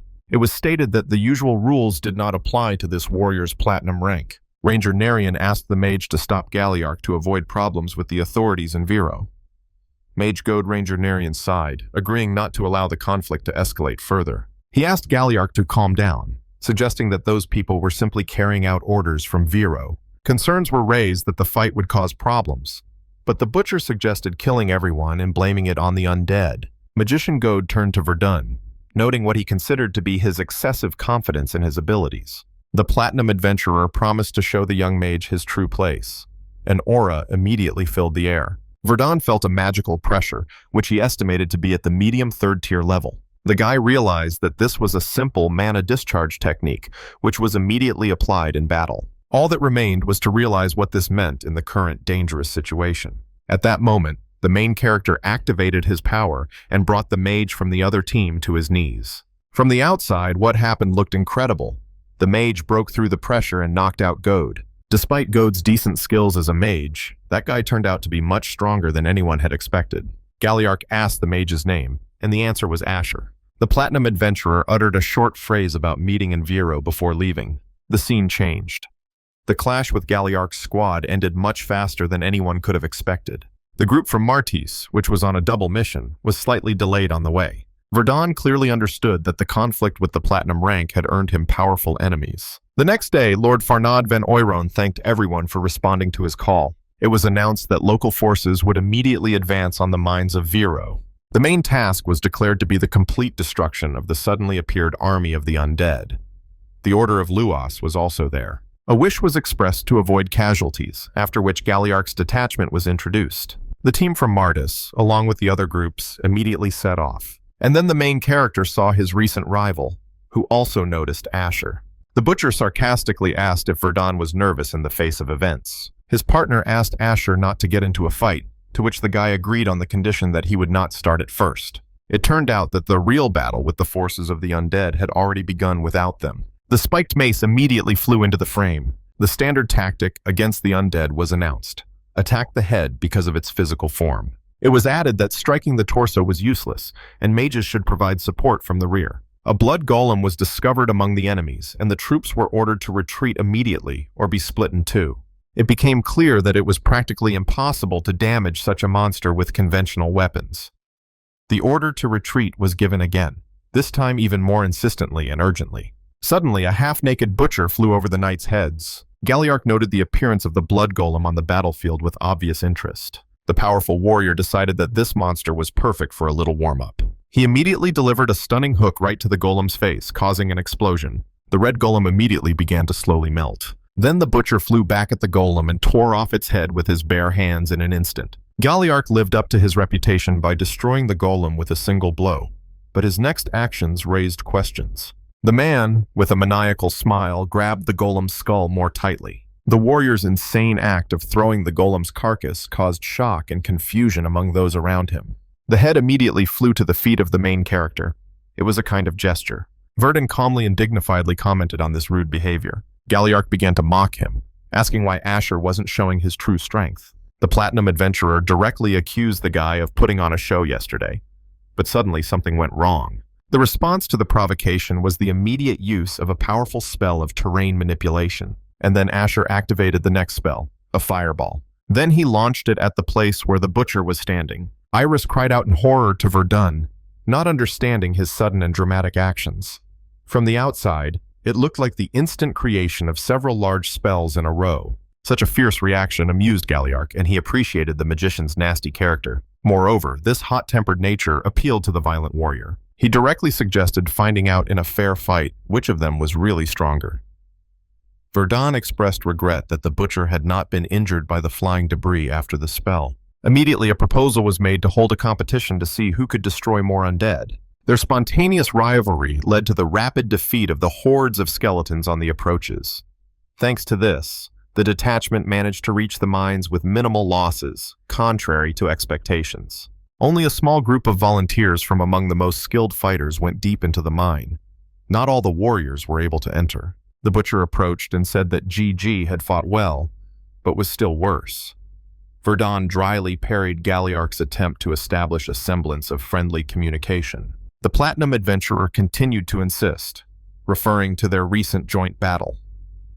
The mage was shocked by the butcher's kindness and persistence. He thought he had found Asher in this guy and gradually remembered their first meeting. Magician Goad admitted to himself that he had indeed managed to exert magical pressure back then. But our guy was not so simple. Then in response, Asher instantly suppressed him with his own, much more powerful mana. Despite their formally equal rank, Goad was sure that the guy was hiding something. This thought caused him obvious irritation and annoyance at his own underestimation of his opponent. A little time passed. It was decided that the main forces of the garrison would remain at the entrance to the mine for backup. The commander wished the selected group luck before their dangerous journey into the depths. Nerienne, a ranger from the infamous Butcher's Squad, took on the role of guide. Her skill was fully consistent with her gold rank and inspired a certain amount of confidence. The girl clearly detected threats and unerringly struck the undead with sudden attacks. Verden noted the coordinated work of the entire party, where everyone performed their role perfectly. However, the mage soon began to feel a vague but persistent sense of unease. He sensed a strange dark purple aura in front of him. Nerienne suddenly stopped the group, announcing that they had reached the end of the tunnel. Verden considered scanning the area, but feared revealing himself to a possible lich. The priest tried to bolster the group's spirits, relying on the blessing of Luos, the god of light. Noticing Asher's tension, Iris quietly asked him if something bad had happened. Galliarch also sensed something was wrong, sarcastically asking about the smell of death. The young man confirmed that there was definitely a very powerful enemy nearby. The butcher laughed, glad that there was something else interesting to fight besides Verden. The words about a strong, undead creature alarmed everyone, and Asher told Iris to stay behind him. The girl was puzzled because even her companion spoke of the threat with complete seriousness. At that moment, someone noticed a strange light deep inside one of the mine's branches. Verden asked his friend Rox about the reason for the sudden commotion. He began to explain that while inspecting the side tunnels, they had discovered something. This something turned out to be a mysterious passage from which an incomprehensible light was streaming. Everyone was puzzled, because there could be no other exits from the mines except the main one. The very idea of a light source deep underground seemed absurd and frightening at the same time. The knights stood and stared at everything in complete shock. The group entered this passageway and found themselves in a completely unexpected and strange room. The first thing that came to Verden's mind was that the place looked more like an ancient tomb. Someone recognized the coat of arms on the skeleton, which belonged to the kingdom of Estria. This was especially important to the young man himself, given his past and hidden identity. They were in the lands of the Duchy of Riviant, which had previously separated from Estria. The appearance of the kingdom's symbols here in Vero was extremely strange and suspicious. The question of the reasons for this discrepancy hung in the air, hinting at a great mystery. Goad was furious, because this information had slipped past him during preliminary reconnaissance. The mage could not allow another failure that would undermine the group's trust in his abilities. Galliarch, on the other hand, considered all questions unnecessary, suggesting simply destroying the enemy they had encountered. Gode decided to take the initiative into his own hands, volunteering to deal with the threat personally. He arrogantly declared that it was not worth distracting others with some simple undead creatures. The mage was confident that he could handle it alone, wanting to restore his reputation. At his command, the priest began preparing for a purification ritual to weaken the undead. The enemy resembled a knight, which suggested a possible encounter with the Knight of Death. The plan was simple: weaken him with purification magic while he slept, then quickly finish him off. However, things did not go according to plan, and Gode instantly cast a combat spell of Stone Strike. The stone flew straight into the monster's face, but it didn't budge. The main character noticed that something very interesting was about to happen. Everyone was shocked by the sudden and sharp movement of the knight who had risen. In an instant, he was a couple of meters away from the mage Gode. The monster's claws were already a few centimeters away from piercing the bespectacled man's throat. But the butcher rushed in and grabbed the monster's arm, saving his mage partner. The nature of his movements clearly indicated the unusual nature of this opponent. He could simply throw his limbs. There was speculation about a death knight, but it was immediately refuted. The priest identified the creature with horror as a knight of lamentation. Although individually they are weaker than a death knight, their danger lies elsewhere. The main threat of the Knights of Lamentation is related to a very special ability. This ability allows them to control other members of the undead. It is their power over other dead beings that makes them so dangerous. Upon hearing this, Verden immediately understood the only correct course of action. The butcher did not understand what he meant. He raised his staff and suggested immediately focusing on destroying the Knight of Lamentation. But before launching the attack, the young man decided to radically change the landscape around them. The ground shook beneath their feet, causing screams and confusion in the group. The earth separated and crept upward. Only the monster and the main character remained on the slab. Galliarch suspiciously asked if Asher wanted to take all the glory for himself. The mage reasonably pointed out that there would be enough enemies for everyone below, and the butcher would surely find a couple of skeletons to beat up. Even the most ambitious fighter would have enough opponents to prove himself. While the others would be fighting the horde, Verden decided to take on the main target. That target, of course, was the commander of the undead, the Knight of Lamentation. Asher confirmed his intention to personally deal with this powerful enemy. It was finally decided that he would take care of the Knight of Lament. The skeleton immediately lunged forward, opening its mouth. The main character immediately dodged backward, his eyes shining with concentration. The first spell in his attack was a series of multiple fire arrows. The mage knew about the undead's weakness to two elements, holy and fire. Therefore, he decided to strengthen his magical attack to the maximum level. To do this, he used a complex technique of double spellcasting.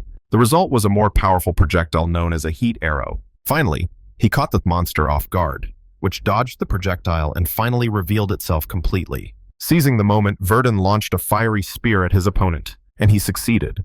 The monster did not have time to dodge, and the spear pierced its chest through and through. The result of this attack was a huge hole in the monster's skeleton. However, the Knight of Tears managed to throw his huge sword forward with tremendous force. To his surprise, even after such a blow, the knight remained unharmed. Moreover, the monster immediately launched a swift counterattack. The mage understood that a poor block could break his shield and put him out of action. In that case, he would be completely defenseless against the next attack. The monster rushed at the main character again. Therefore, Asher used a double spell again, changing the element of the attack. The fire was replaced by the icy power of the Glacier Breath spell, and now before him was a completely frozen monster that could not move. Deciding that fire wasn't working, the guy tried to crush the enemy with his weight. 3 huge stone spears shot up from the ground, one after another. From under the enemy's skull came an indistinct whisper about the need to return. Then it suddenly roared, and a bright red light began to burst out of the hole in its chest. The main character was shocked by what he saw. He immediately felt this energy. The knight not only repelled the attack, but also began to change rapidly in appearance. His appearance underwent a frightening and obvious transformation right before our eyes. At the most critical moment, Verden felt his mana running out. Without magical energy, he was in mortal danger. Suddenly, the earth began to shake again, but this time without the main character's intentions. And then it began to crack right before his eyes. The butcher flew out of the ground and punched the monster with tremendous force. His face was covered in blood, but Galliark fiercely declared that he would not give up the main prize to anyone else. The scene shifted to the other team. The skulls of simple undead creatures were still flying onto the floor. And just as quickly, the members of the main characters and the butcher's teams smashed them with their feet. Rox repeated the words about survival in the battle with the three lichs was the merit of the gold-ranked ranger Narian. The mage goad joked that such words hurt their pride a little, but Rox corrected himself, saying that he had also helped them a lot. But Iris reasonably pointed out that now was not the time for such concerns. Another girl said that all attention should be focused on finding a way to escape.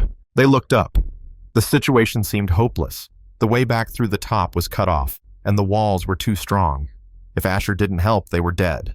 An unexpected sound or movement caused general confusion and questions. The ceiling began to collapse and the ground began to fall. It turned out to be the butcher, who had broken through the wall with the body of the weeping knight.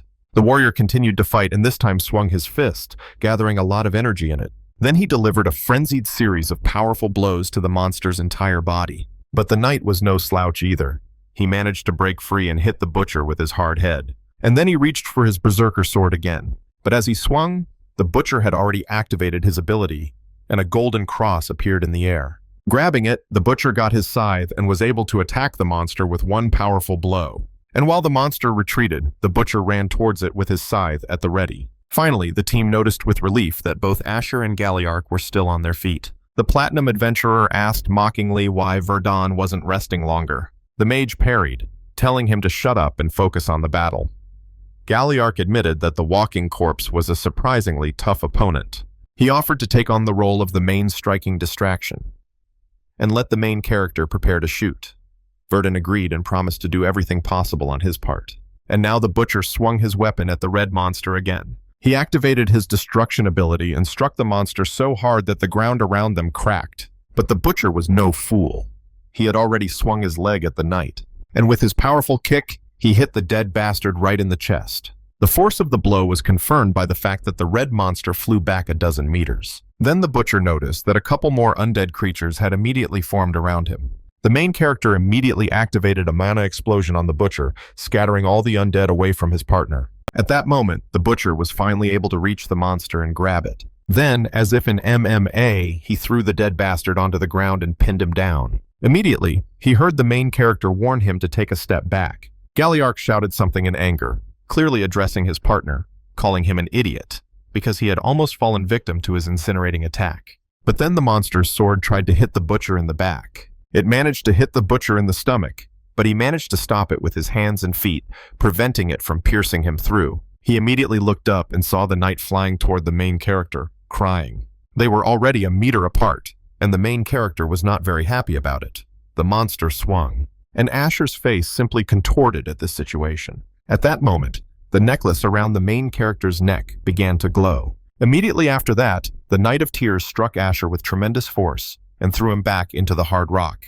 He remembered how the mayor had doubted the choice of the protective necklace because of its high mana consumption. Verden had confidently replied that it was not a problem for him, but now he was concerned about the depletion of mana.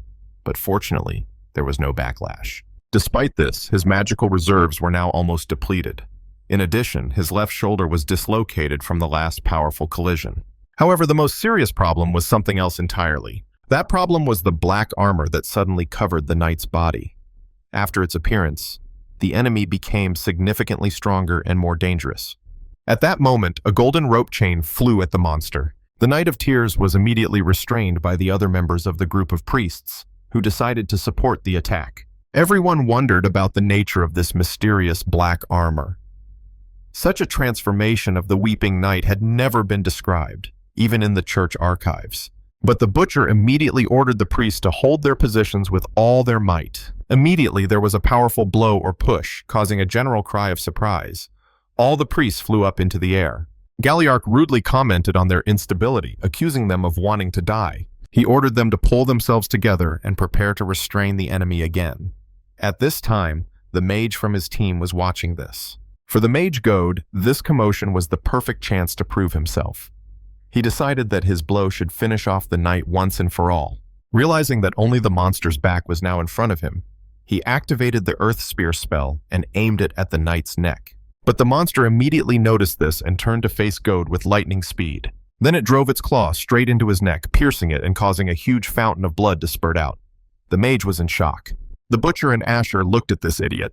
He had certainly interfered with them, but he had also given them time to maneuver. The butcher immediately jumped up to Goad and urgently ordered the priest to heal their wounded comrade. The monster did not stop moving and was already whirling through the cave. But the butcher didn't want to fall behind and was already behind the red monster. He immediately pinned it to the ground with his hands right in front of the main character. The butcher immediately asked the main character how much time he needed to prepare a powerful blow. He clarified that Verden was definitely going to unleash something big, and he asked again how long it would take to recover. It turned out that the mage only needed a few seconds to recover his mana. The Platinum Adventurer ordered Asher to prepare for the decisive attack, and then the main character moved away, and the butcher began his combo attacks on the monster. He drove the red monster deeper and deeper into the ground. Galliarch himself was about to strike the already damaged area of his opponent. He ordered the mage to cast his spell at exactly the same point. But he didn't have time to finish his sentence because the red bastard managed to get up and elbow the butcher in the stomach. Galliarch hissed through clenched teeth that the corpse should know its place. He shouted that the corpse should not move and struck it with his reinforced fist. At that moment, they noticed a huge hole in the monster's armor, and both guys happily realized, wow, it worked. But the monster was not going to give up again. He clenched his fist with even more force. Then it hit the butcher again, knocking him back. And while the butcher was knocked out, the monster prepared to finish him off with his hand. But the main character intervened, pulling the butcher back and telling the monster that he was its main opponent. He noted that the hole in the knight's chest had not yet had time to heal. If he concentrated his magic on this weak spot, he could win. This thought gave him confidence in his ultimate victory over the undead. But suddenly, someone cast a spell between them, and the main character was slightly knocked back. He turned around and was surprised to see his team, and another mage, Iris. It became clear that she had cast the spell. He remembered how he had once noticed Iris's obvious talent for ice magic. However, the girl had not yet fully mastered the control of elemental magic. Iris then decided to give it her all so as not to let her mentor down.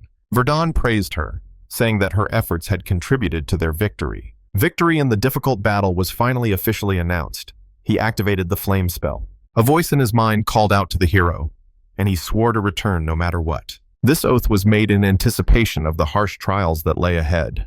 The promise to return was addressed to a child. This place was his homeland. At least that's what he thought at the time. However, they learned a secret that should never have been revealed, one that he definitely should not have known. He was taken away by the guards. Because of this knowledge, the road back to his homeland was closed to him. He was simply thrown into a pit. That was probably how his life ended. Earth fell on him from above. They began to fill in the pit. This realization was bitter, because returning home was his only goal. Suddenly the scene changed. Now we saw the main character, who opened his eyes in horror. Iris's voice asked if he was conscious and expressed concern about his condition. Upon waking up, Verden asked if the operation to clear the mine had been completed. He was told that the Knight of Tears had fallen, but then the mage himself lost consciousness. It turned out that he had been clutching the medallion so tightly in his hand that it could not be removed. The spirit of the knight could be felt in it. And then the main character bowed his head and sadly recalled the memories that had come to him. The priest asked him to give up the object, as it could carry harmful energy. Verden firmly refused, stating that he would keep the medallion. The priest was dissatisfied with his answers. They tried to change his mind, fearing the possible consequences of such a decision. But the young man was adamant and assured them that there would be no problems. Galliarch mockingly remarked that the medallion looked modest as a trophy. Verden inquired about the condition of the mage Goad, who had been carried off the battlefield. Hearing that he had survived, the mage simply nodded, considering the question closed. The end of the mission was announced, and the return to the city began. The scene changed, and GG pondered who this Knight of Tears was, capable of commanding the undead and posing a huge threat. The news of his defeat in the mines of Virun alarmed the Lord, who gave the order for a complete sweep. Fortunately, none of the group members were killed during the operation in the mines. The memories seen in the medallion left Verden with a heavy feeling. However, he emerged from this ordeal with the confidence that he had become much stronger. Reflecting on this, Verden came to the conclusion that real combat was the best way to grow. His mana pool and connection to the grimoire already allowed him to cast 4th-rank spells. But even so, he felt that he was still very far from the level of the head of the tower, his teacher and now his enemy. However, the young man believed that perseverance would sooner or later allow him to achieve this goal. It was for this very reason that he completed the modification of his body, supremacy over the sky.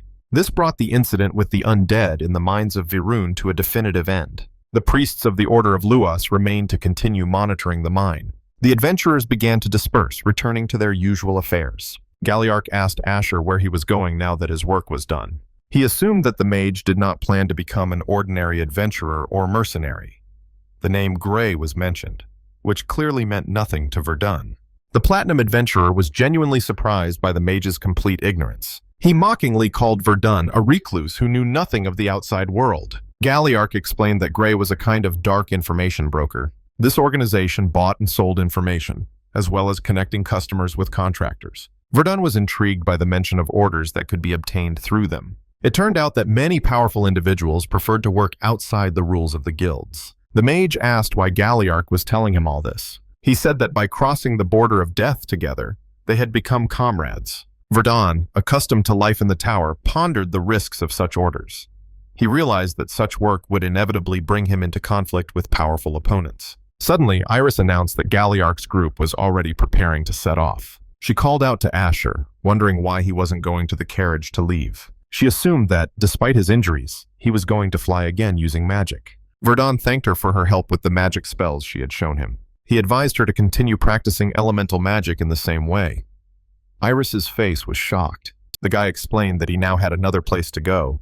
Tears welled up in the girl's eyes. At that moment, she looked back on the events that had befallen her so suddenly and rapidly. During this time, she had learned a lot of theory and spells that were never taught at the academy. Iris understood that their unexpected meeting would end with an equally unexpected parting. She just didn't think that this day would come right now, so soon. With a slight smile, Verden said goodbye, promising that they would see each other again. By the time their paths crossed again, much would have changed. Iris, trying to hide her sadness, also replied that she was looking forward to seeing him again. She vowed to become a student he could be proud of by then. At that moment, the scene abruptly switched to Verden. She had serious questions for someone. She stepped on the guy's foot and asked why the Black Hour organization was persecuting former members of the tower and targeting the Bogomir Tower of Magic. Somewhere else, there was a conversation about a group that had strayed from orthodox magic. At the same time, the truth about the attack on the Bogomir Tower remained undisclosed. There was speculation that the lower-ranking members of the organization might not know anything. Rovelyn flew on. And all this time, she was imagining Verden and thinking about how he was doing and where he was. It was eating away at her, and her face showed no positive emotions whatsoever. Suddenly, Rovelyn stopped and received praise for her impressive magical power. Her partner commented on her second-rank spell, which demonstrated unexpectedly high destructive power. This was explained by her having a special trait that set her apart from ordinary magicians. It was Valdek's third student, Lucard Maniakis. Rovelina reminded him that she was going to complete the task on her own. Her interlocutor objected that he could not allow her to go alone on a dangerous mission. He did not want to risk a person who could potentially become his master's fourth student. The girl sarcastically advised the other mage to worry more about his dissertation. 7 years had passed since the publication of the theory of multi-constancy. Many were waiting for a continuation of his theory, but doubted that he would be able to repeat his success. The mage was indignant, calling these conversations groundless rumors, and referred to the authority of the master of the tower. His interlocutor rejected accusations of envy and merely pointed out a strange fact. In 7 years, the supposedly brilliant magician had only managed to rise to the 4th rank. Having said this, the woman left the immediate airspace, ending the unpleasant conversation. The remaining mage was furious at her insolence and insinuations. He had found her unbearable all this time, and now she dared to talk about the past. She touched on a subject that should have been buried and forgotten long ago. He reassured himself that Verden was dead, and the secret of the stolen dissertation was safe. But the girl was becoming bolder and bolder, and dealing with a 3rd-rank mage did not seem like a difficult task to him. However, he had to act cautiously so as not to lose the favor of the master of the tower. The plan was simple: maintain his reputation, reach the 5th rank, and then anything would be possible. Then it would not be too late to deal with her, and time itself was working in his favor. Before leaving Vero, Verden followed Galliarch's advice and found a village. This is how he arrived in the city of Cohen, known for its industry and order. The city's prosperity had a downside, a huge gap between the rich and the poor. The slums of Cohen were considered among the most terrible in the entire duchy. It was in these slums that he would find what he was looking for. The contrast with the central districts was striking. Even the air was different here, or rather, the smell. According to the instructions, this was where the information broker was supposed to be. Cohen, the tip of poverty. The door opened slightly, and the main character let his shadow into the building. A voice politely but firmly asked him to leave, as the establishment was closed. But then the protagonist said he had come from the butcher. When asked his name, the magician called himself Asher, as his new acquaintances knew him. The guard recognized him and, referring to the butcher's recommendation, let him in without further ado. He pointed him down a corridor that led to an underground room and warned him about his behavior. Any problems could create unnecessary trouble for both of them, and that should be avoided. Going downstairs, Verden found himself in a spacious room resembling a warehouse. He was not alone there. He was led further, and the path led to a place hidden from prying eyes. Behind a worn tent, an unexpected space resembling a tavern opened up. Quickly assessing the situation, the mage noticed the presence of an archer and 2 swordsmen among the visitors. He continued on with his guide. It was obvious that everyone gathered here was looking for either work or information from the broker. The guide stopped, indicating that Verden should go on alone and wait at a table. The main character did just that. At the table, he was met by a man who introduced himself as an information broker. He called himself Pale, a broker for the Grey organization in the southern region of the Duchy of Riviant. Pale invited the mage to sit down to discuss the details of their possible cooperation. The broker noted that Asher's appearance in the Pate region was quite a notable event. Verden realized that Pale had already gathered some information about him before the meeting. A direct question was asked about the purpose of the visit, to receive an order or to purchase information. The main character said that it was both. Pale explained that both orders and information were divided into access levels or grades. Verden was interested in this grading system and asked about its meaning. The broker explained that the value of information always comes with risk and responsibility. Therefore, the grading system was mandatory for everyone without exception. The mage realized that access to data about the tower's treasures was still closed to him due to his low grade. He asked if he could choose his first assignment from the list offered. Pale confirmed this, but first asked him to fill out a short questionnaire about his skills. After reviewing the questionnaire, the broker concluded that Verden's mindset was more like that of an adventurer. Based on this, he already had one suitable job in mind for the mage. This task was similar to his previous experience in eliminating dangerous creatures. Verden assumed that it was again about half-humans, but the broker corrected him. This time, the target of the subjectification was not an intelligent species, but a real monster. The goal of the task was to track down and destroy a specific beast. This beast was the Howling Wolf, known for its strength and valuable trophies. Meanwhile, Verden immersed himself in studying the specifics of monster extermination orders. Usually, such tasks were assigned to guilds by the state or local rulers. This showed the close connection between adventurer guilds and official authorities. If the Lord's troops took on the task, all the trophies belonged to him alone. However, this practice often led to the uncontrolled proliferation of monsters. Therefore, the right to hunt was first given to guilds, unless the situation was critical. Naturally, every lord wanted to claim the most valuable parts of the spoils for himself. One such valuable material was the vocal cords of the Howling Wolf. It was the Grey brokers who helped the lords secretly obtain such materials, bypassing the guilds, and Verden became the executor who carried out these hidden orders. Thus, hunting howling wolves became his current and quite understandable job. The scene abruptly shifted to a sunny day in the forest. A group of soldiers stood in the clearing and 2 men approached the corpse of the wolf monster. It was Pale and his assistant. They were pleasantly surprised by what they saw. Pale gave a positive assessment of how the mage had handled the task. It was flawless. His partner immediately noticed something else, the battlefield where the main character had fought. Seeing a bunch of other wolf monsters, it became clear to him that his skills went far beyond those of an ordinary third-rank mage. He destroyed the ordinary monsters in the pack with powerful area of effect spells. As for the main target of the mission, the Alpha Howling Wolf, they dealt with it differently. This monster was eliminated with special care and attention to detail. The mage took care not to damage the trophy's valuable vocal cords. The job was completed 2 days ahead of schedule, and the quality of the loot was excellent. The gray-haired man turned around and said with satisfaction that in this case, he was more than satisfied. Pale confirmed that he had received a rather sharp arrowhead, a metaphor for the main character, and the scene shifted back to the industrial city. Everything was covered in machinery and smoke from the factories. The master craftsman asked the main character if he was satisfied with the result and the quality of the completed set. Verden realized that he had found the right place to get the things he needed.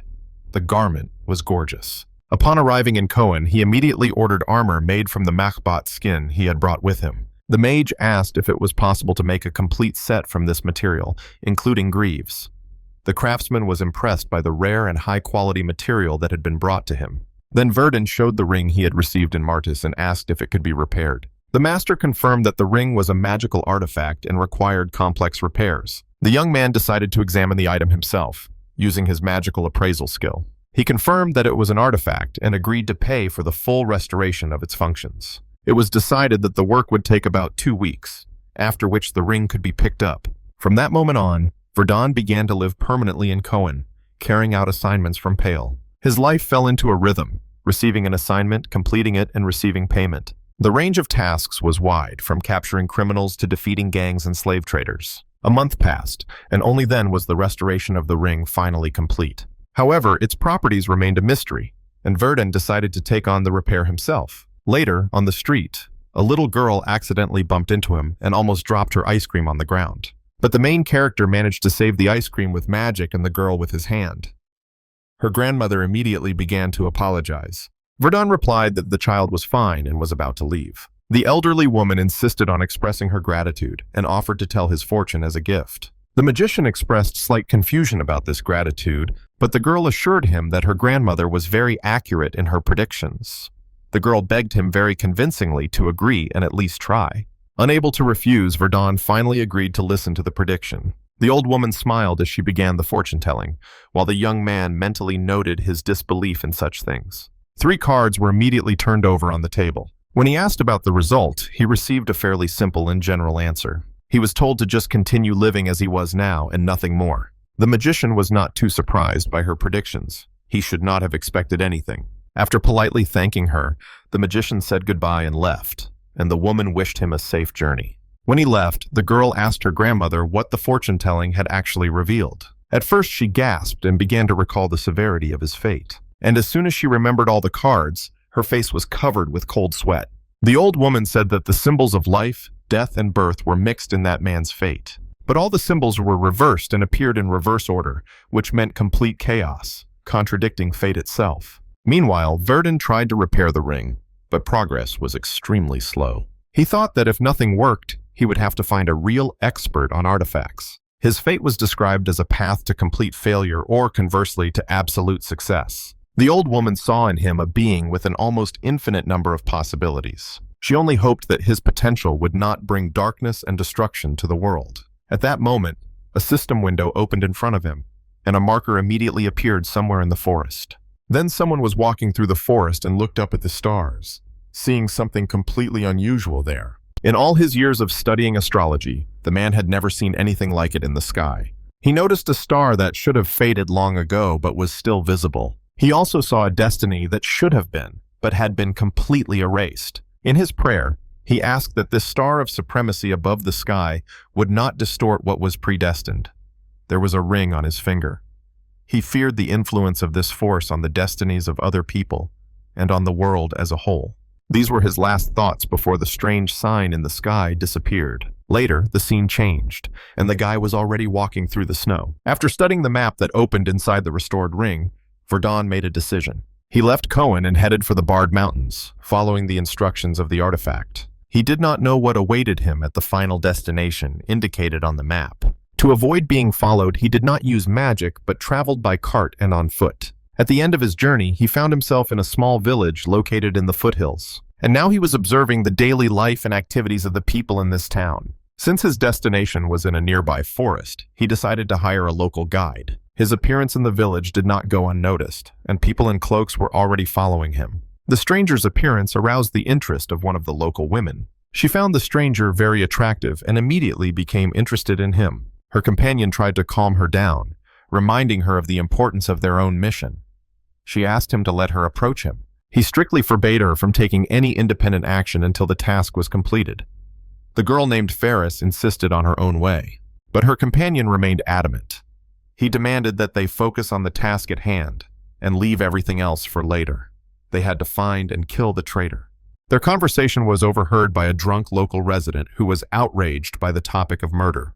The situation changed dramatically, and both had to draw their weapons, sensing danger and giving the order to get rid of him. The scene changed.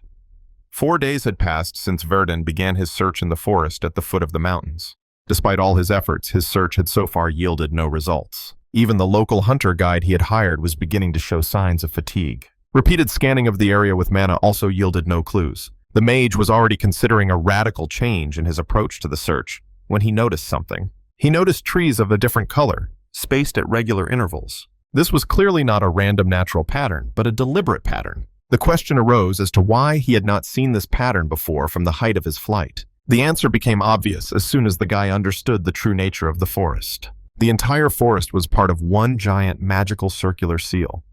The power and scale of the barrier made him think about the might of its creator. The key to all this could be one special tree in the very center of the pattern. The main character immediately activated his magic and raised his hand. After assessing his strength, Verden realized that it would take about an hour to break the barrier. Somewhere else, someone woke up from shock and struggled with his weakness, trying not to lose consciousness again. The man suddenly grabbed a red decanter from the table and began to drink its contents greedily. Even the special potion had stopped helping him cope with his exhaustion. However, there was a reason why he had to endure at all costs. An important moment was approaching, and he had to hold on until it arrived. Unexpectedly, a man appeared behind the man, and he immediately accused him of being connected to the Black Hour.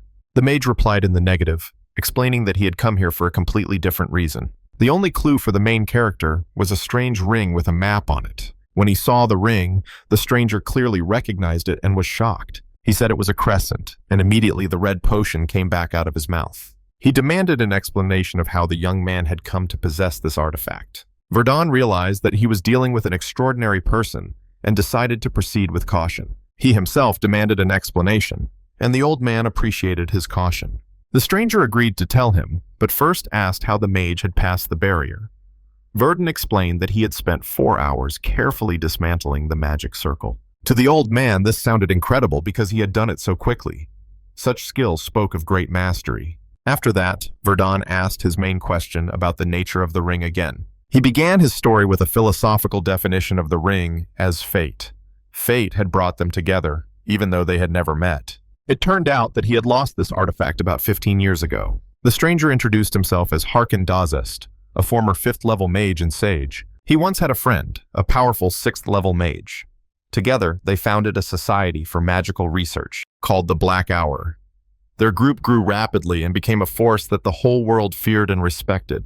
They possessed the power to crush a small country in a full-scale war. However, their leader never used this power to seize power or wage war. Everything changed on the day his friend was killed, his blood staining the snow. Then the man rushed towards him and his killer and asked loudly, "What is the killer doing?" Memories of that fateful day suddenly flooded into his story. The killer turned out to be their mutual student, whom they had all raised and taught together. This student's name was Dahit Vesroel, and his ambitions knew no bounds. He surpassed his elderly teachers, abruptly reaching the 6th level, and decided to take over the organization. As a result of the coup, most of the founders were killed or seriously injured. Harkin miraculously escaped, but his magical channels were severed, and he thirsted for revenge. A decade and a half had passed since those terrible events, and now he stood before Verden, the last keeper of his history. Verden summarized what he had heard, clarifying that the current atrocities of the Black Hour were not the work of Harkin. The old mage confirmed this, explaining that his prophecies were fragmentary and did not show such a future. All he could do was wait. After all, the pair of crescent rings he had left behind when he fled was supposed to bring that very person. Harkin named Verden himself as the man destined to save the world from the great evil. The mage doubted the scale of the proposal, rightly assuming that there must be a price to pay for it. He asked the old sage directly what exactly he could offer him in return. Harkin promised to give him everything he had achieved in his long life in magic and knowledge. To Verden, whose thoughts were only of revenge against the tower and Bessias, this sounded incomprehensible. His goals were personal, and he did not think to put saving the world above his own retribution. Therefore, the young man again demanded specifics about the legacy that was being offered to him. Suddenly, he was interrupted by the feeling of a stranger approaching their hiding place. The guy turned slightly and said that it looked like they had guests. A voice from outside confirmed that the search party had finally found its target. Harkin cried out, demanding to know who dared to invade his refuge. Among them was a girl who liked our main character. The newcomers asked directly if the old man was Harkin Dazest, the traitor of the Dark Hour. Hearing the name of the organization, the old mage angrily asked if Dahit himself had sent them. One of the attackers coldly told him to watch his tone and not get carried away. He ordered him to pronounce the name with respect. Harkin was outraged, for he was Dahit's teacher and one of the founders of the organization.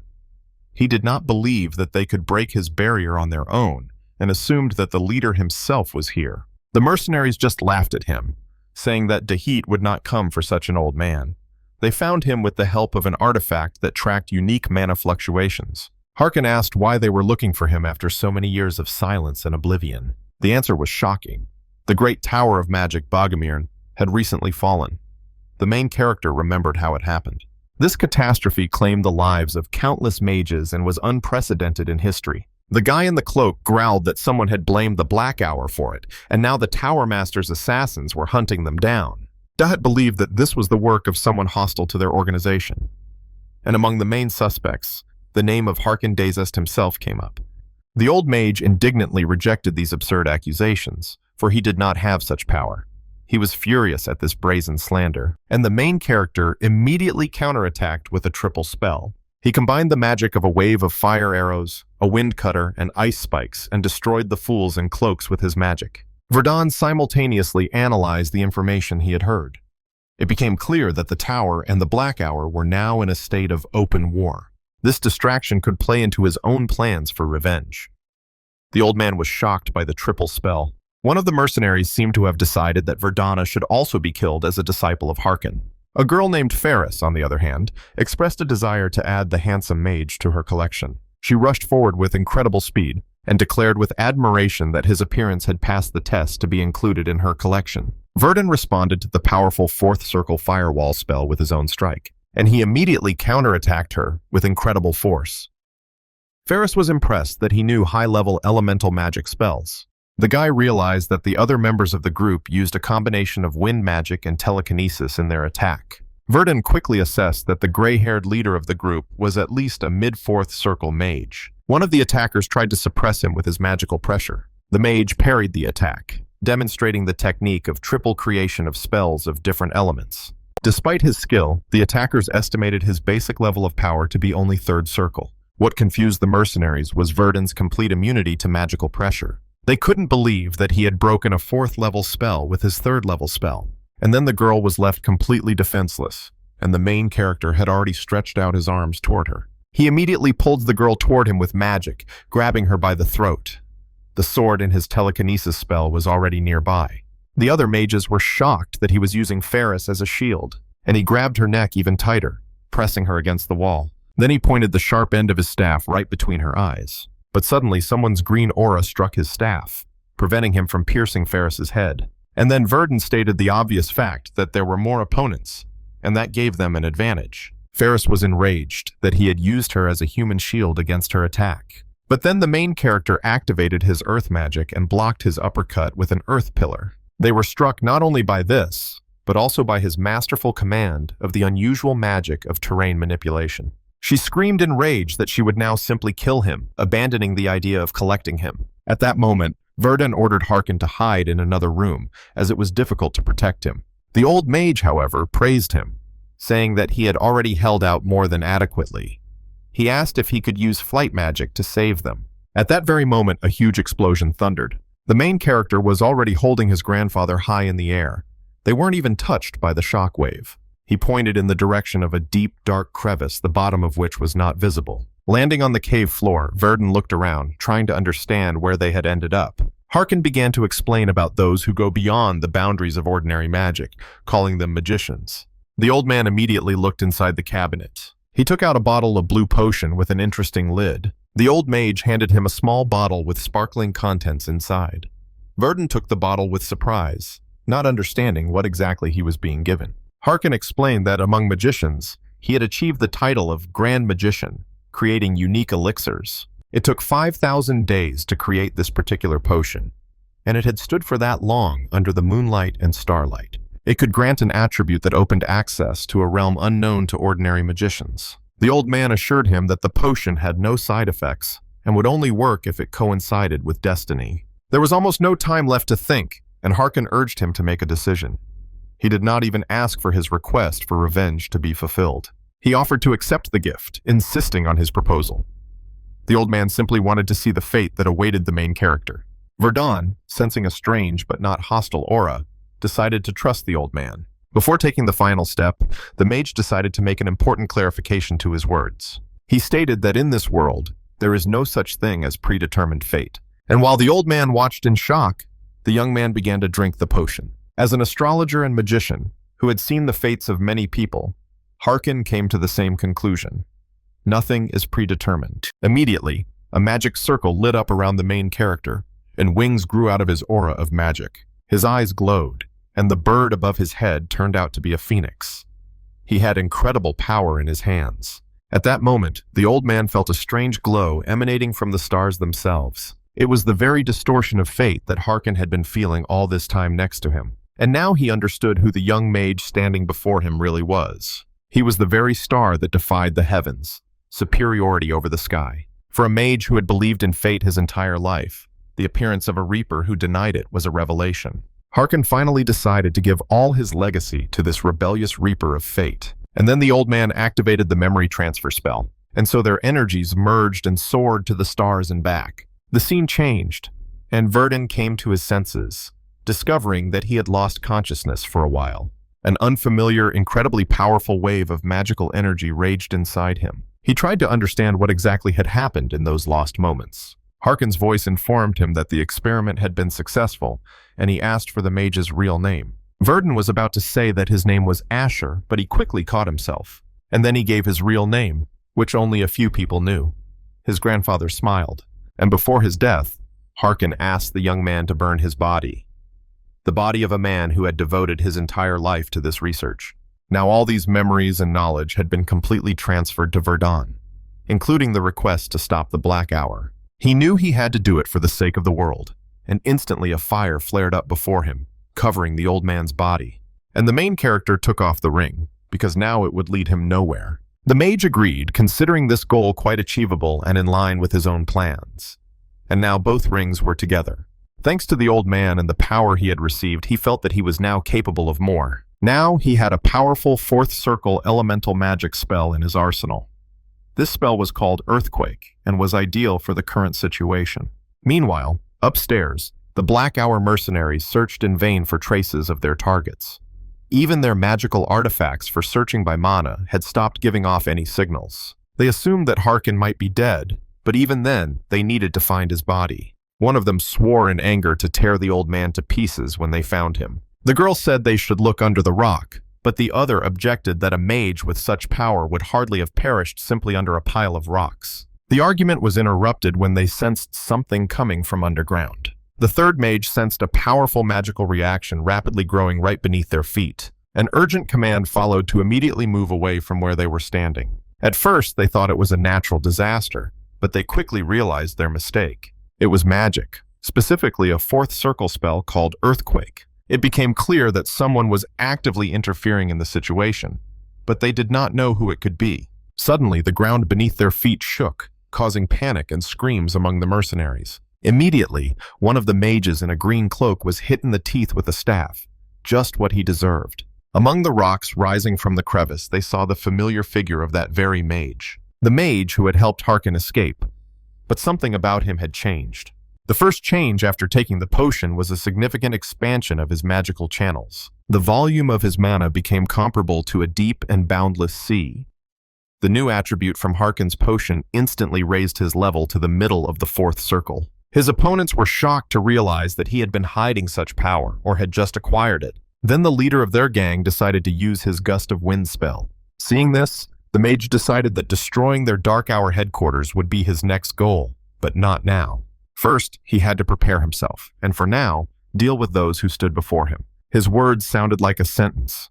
They had to disappear without a trace. But suddenly Ferris appeared from the other side and shouted that only ashes would remain of the mage. And the girl, in a rage, attacked him with fire, not believing in his superiority. And then Verden was only a meter away from the girl's face. Their magic collided at a single point. The girl noted his fire and said that now she would demonstrate the real difference between the third and fourth circles. Then the protagonist asked if the girl was now fighting at full strength. If so, it was not impressive at all. Then the girl felt fire spreading across her skin, leaving burns. Then Ferris realized his mistake. She was not a third circle mage at all. As soon as she realized this, the guy used his flash spell and wiped the girl off the face of the earth. The first of the opponents was defeated, and Verden turned his attention to the rest. Another mercenary swore in rage to kill him, but the third spoke of reinforcements. But without waiting for a response, the guy used a complex spell of multiple telekinetic control. He directed it straight at the guy, who stood motionless. Then he raised his hand and used his magic. In doing so, he stopped the entire flow of telekinesis that was directed at him. This magic allowed him to take control of the entire battlefield and surrounding objects. His opponents realized that he was using telekinesis to completely dominate the battle. Their leader realized with horror that Verden's control over mana was far superior to his own. Immediately, the daggers were aimed at him, and now the second target lay lifeless in the snow. His personal belongings fell to the ground. Verden became interested in the strange compass that the mercenaries had used to find him. Deciding to examine it later, he switched his attention to finding the last remaining enemy. However, it seemed that the enemy had managed to escape while Verden was busy with the others. The mage realized that it would be difficult to chase a fourth circle mage at full speed. But now he had the unique knowledge and powers of the great mage at his disposal. He wondered whether he should use one of the legacies he had received from Harkin in the pursuit. At that moment, the escaped mercenary was frantically trying to contact headquarters. He was flying at breakneck speed, realizing that he couldn't do it alone. He realized that Verden could become a huge threat to the entire Black Hour organization. But then he felt Verden's magical presence behind him. The guy was surprised that they were able to detect him at such a great distance across several mountains. And then he sped up even more. But the main character was not going to let him go so easily. He began to cast magic in his hands, and immediately launched it. It seemed as if lightning had struck. The villain was shocked. The light reached the fugitive, illuminating his gray hair. He thought dawn had broken, but there were still about 2 hours left until sunrise. Instead of dawn, a strange glow appeared in the sky, like an approaching star. At first he was skeptical, but the glow did not disappear and moreover was clearly getting closer. His instinct told him that this was not a natural phenomenon and posed a real danger to him. Something interesting was about to happen. The only right decision was to run away from this object as fast as possible. He had to survive in order to inform his superiors about the threat posed by this mage. His thoughts were filled with despair and pleas for salvation from imminent death. But it was all in vain, and the young man understood this too. He couldn't believe in the existence of magic of such incredible scale and power. In an attempt to save his sanity, he decided that it was just an illusion or a trick. He tried to convince himself that a fourth circle mage was incapable of such a spell, and he simply turned toward the light. Immediately, the flash of light concentrated and struck forward. A huge stream of fire passed right through the fleeing man's body, wiping him off the face of the earth. At that moment, the main character sank to his knees on the ground, exhausted. Casting the spell had taken half of his mana, which proved its unusual nature. It was one of 5 stars created by Harkin Dazest in his research. The star was called Falling Meteor and possessed enormous destructive power. Verden noted the excessive mana consumption and decided that the spell needed refinement. He realized that he needed more training and turned away, ignoring the flames. He thanked Harkin for this gift. Meanwhile, at Black Hour headquarters, Lord Dahit was annoyed by new problems. In addition to the setbacks in the war with the tower, the group sent to Harkin had disappeared.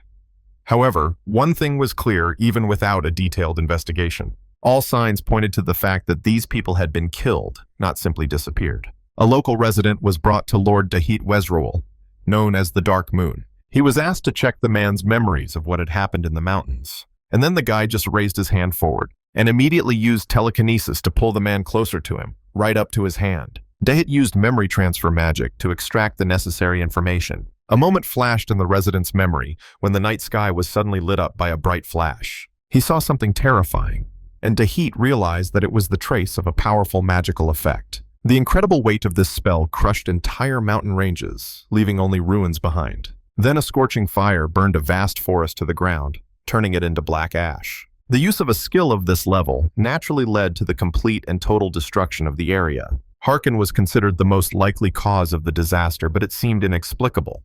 His mana contours were torn apart, Perhaps if Harkin had indeed met with the saint from the Order of Ulas, such destruction was possible. In any case, Dahit, as a great mage, could have done it. And so the henchmen decided to immediately send out a pursuit party. However, Lord Dahit considered the search pointless, assuming that the old mage was already dead. The disappearance of a few members would not weaken the organization, and the elimination of Harkin was worth it. Suddenly, an agitated messenger burst into the chambers to urgently report bad news. He reported that the branch of the organization being established on the borders of the empire was almost complete. It had been completely wiped off the face of the earth by a special punitive detachment from the magic tower of Bogomirn. Immediately, Dahit's aura spread throughout the room. It was simply murderous. Everyone in the room was on the verge of death. So overwhelming was the power of the cult's chief mage. In response to this defeat, Dahit gave the order to withdraw all advanced forces. Being humiliated because of a completely unnecessary conflict seemed unbearable and foolish to the Lord. The situation was exacerbated by another piece of news about the disappearance of a child hidden in the tower itself. Now the master of this tower was furious and demanded an answer, but Dahit decided to wait it out.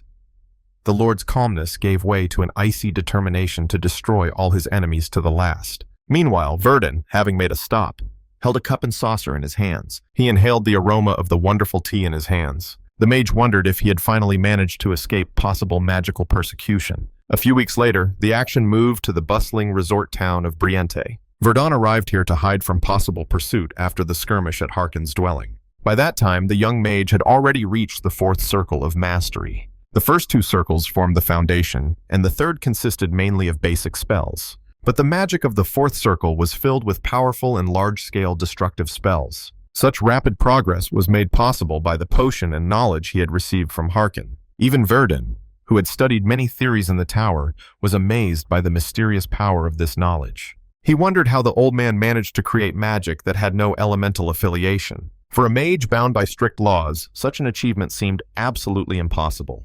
A true miracle. Only a mage who had surpassed the very foundations of magical laws could achieve such a miracle. But the boy pushed away his disappointment, realizing that his own magical journey was just beginning. It was decided to slowly consider how to improve the magical legacy of the old mage. 5 stars were imprinted within it, but only the first one was accessible for now. Even that consumed a monstrous amount of mana, making the spell impractical in battle. The best solution seemed to be to divide one massive star into several smaller attacks. The list of tasks also included dismantling the magic compass taken from the Black Hour. So many things to do. Where to start?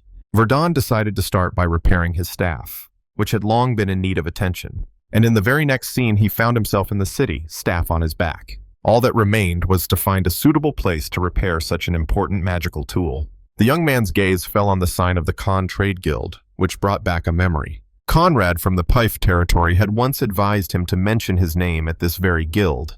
He said that they would do everything at the highest level there. Verden decided it was worth checking out and visiting the place. The guild immediately recognized the man as a benefactor of their family and greeted him respectfully. They invited him inside, offering him the best refreshments and their willingness to discuss any goods. The host's talkativeness definitely revealed him to be a relative of the familiar merchant Conrad. The merchant continued to offer various dishes, praising the local delicacies. Verden interrupted this stream of words, asking clearly where he could purchase magical products. The merchant corrected him, clarifying that such items are now commonly referred to as magical objects. The merchant noted to himself that the outdated term revealed the guest to be a non-academic magician, but he was too young to be a graduate of the tower. Verden explained that he wanted to order a custom-made item from a craftsman. The merchant immediately recommended an excellent artisan, but warned of a small problem. The problem was that the craftsman was a drunkard and an avid gambler, mired in debt. As if to confirm these words, in a neighboring alley, someone was being rudely demanded to repay a debt. He said he had no money. The debtor was being taunted and demanded to immediately work off 8 million elks. They reminded him that all his problems began after he lost all his money at the gambling house. The debtor tried to argue, but his voice trembled with fear of the collectors. The situation was interrupted by Verden, who unexpectedly joined the conversation and attracted the attention of the gangsters. A wad of cash fell to the floor. The guy asked again how much the debt was, which provoked an immediate aggressive reaction from one of the thugs. He rudely rebuked Verden, deciding that some youngster was allowing himself to interfere in adult affairs. The debt collector moved toward the mage with the clear intention of teaching him a lesson for his uninvited interference. Immediately, one of them began shouting for everyone around to stop. The subordinate stopped, but asked the older gangster if he knew this boy. He began to tell a story about the days when Briente was a city of crime and about a mage who had appeared at that time. That mage seemed frail, but he destroyed everyone who opposed him, and the storyteller miraculously survived, being just a boy at the time. The bandit asked if the bandits really wanted to see how he had done it. The threatening tone and magical aura caused the main character to freeze. The guy immediately fell to his knees in front of him. Then he began to apologize humbly, shouting that he did not know he was dealing with a magician. In a panic, the bandit offered to write off the master's debt completely, just so the magician would spare him. The stunned master could not understand what had just happened and why the bandits were so frightened. The debt collectors hastily retreated, leaving the master alone with his unexpected savior. And then the debtor asked the main character who he was. Verden introduced himself, explaining that he had come on the recommendation of Conrad from the trade guild. The young man asked if it was now possible to order the necessary item from the master. The master, of course, agreed, but on the condition that 8 million elks be deducted from the order amount. Verden was slightly stunned by this condition, but after a few days, work began. The mage continued to study the Black Hour compass, noting the genius of its design. The device used the property of mana to return to its owner and amplified this signal. The hero's mind was now filled with technical notes on the analysis of the magical artifact. Several days without attacks meant that Verden had probably managed to hide completely. The mage decided to name the new attribute he had received from Harken Starlight. This attribute connected and amplified mana like stars, creating unprecedented power. The problem was that Verdena's magical contours differed from those of his predecessor. Because of this, the spells behaved unpredictably, and thousands of attempts yielded no progress. However, the young man decided not to rush, realizing that research takes time. With the completion of the magical item, the moment of departure from the city of Briente approached. The stranger approached so quietly that Verden did not sense his presence at all. He said he had been looking everywhere for the protagonist. The new acquaintance immediately ordered a cup of coffee and apologized for not introducing himself right away when they met. He gave his name as Riznor, and that was enough to start a conversation. The man then announced that he had come from an organization or place called the Ark,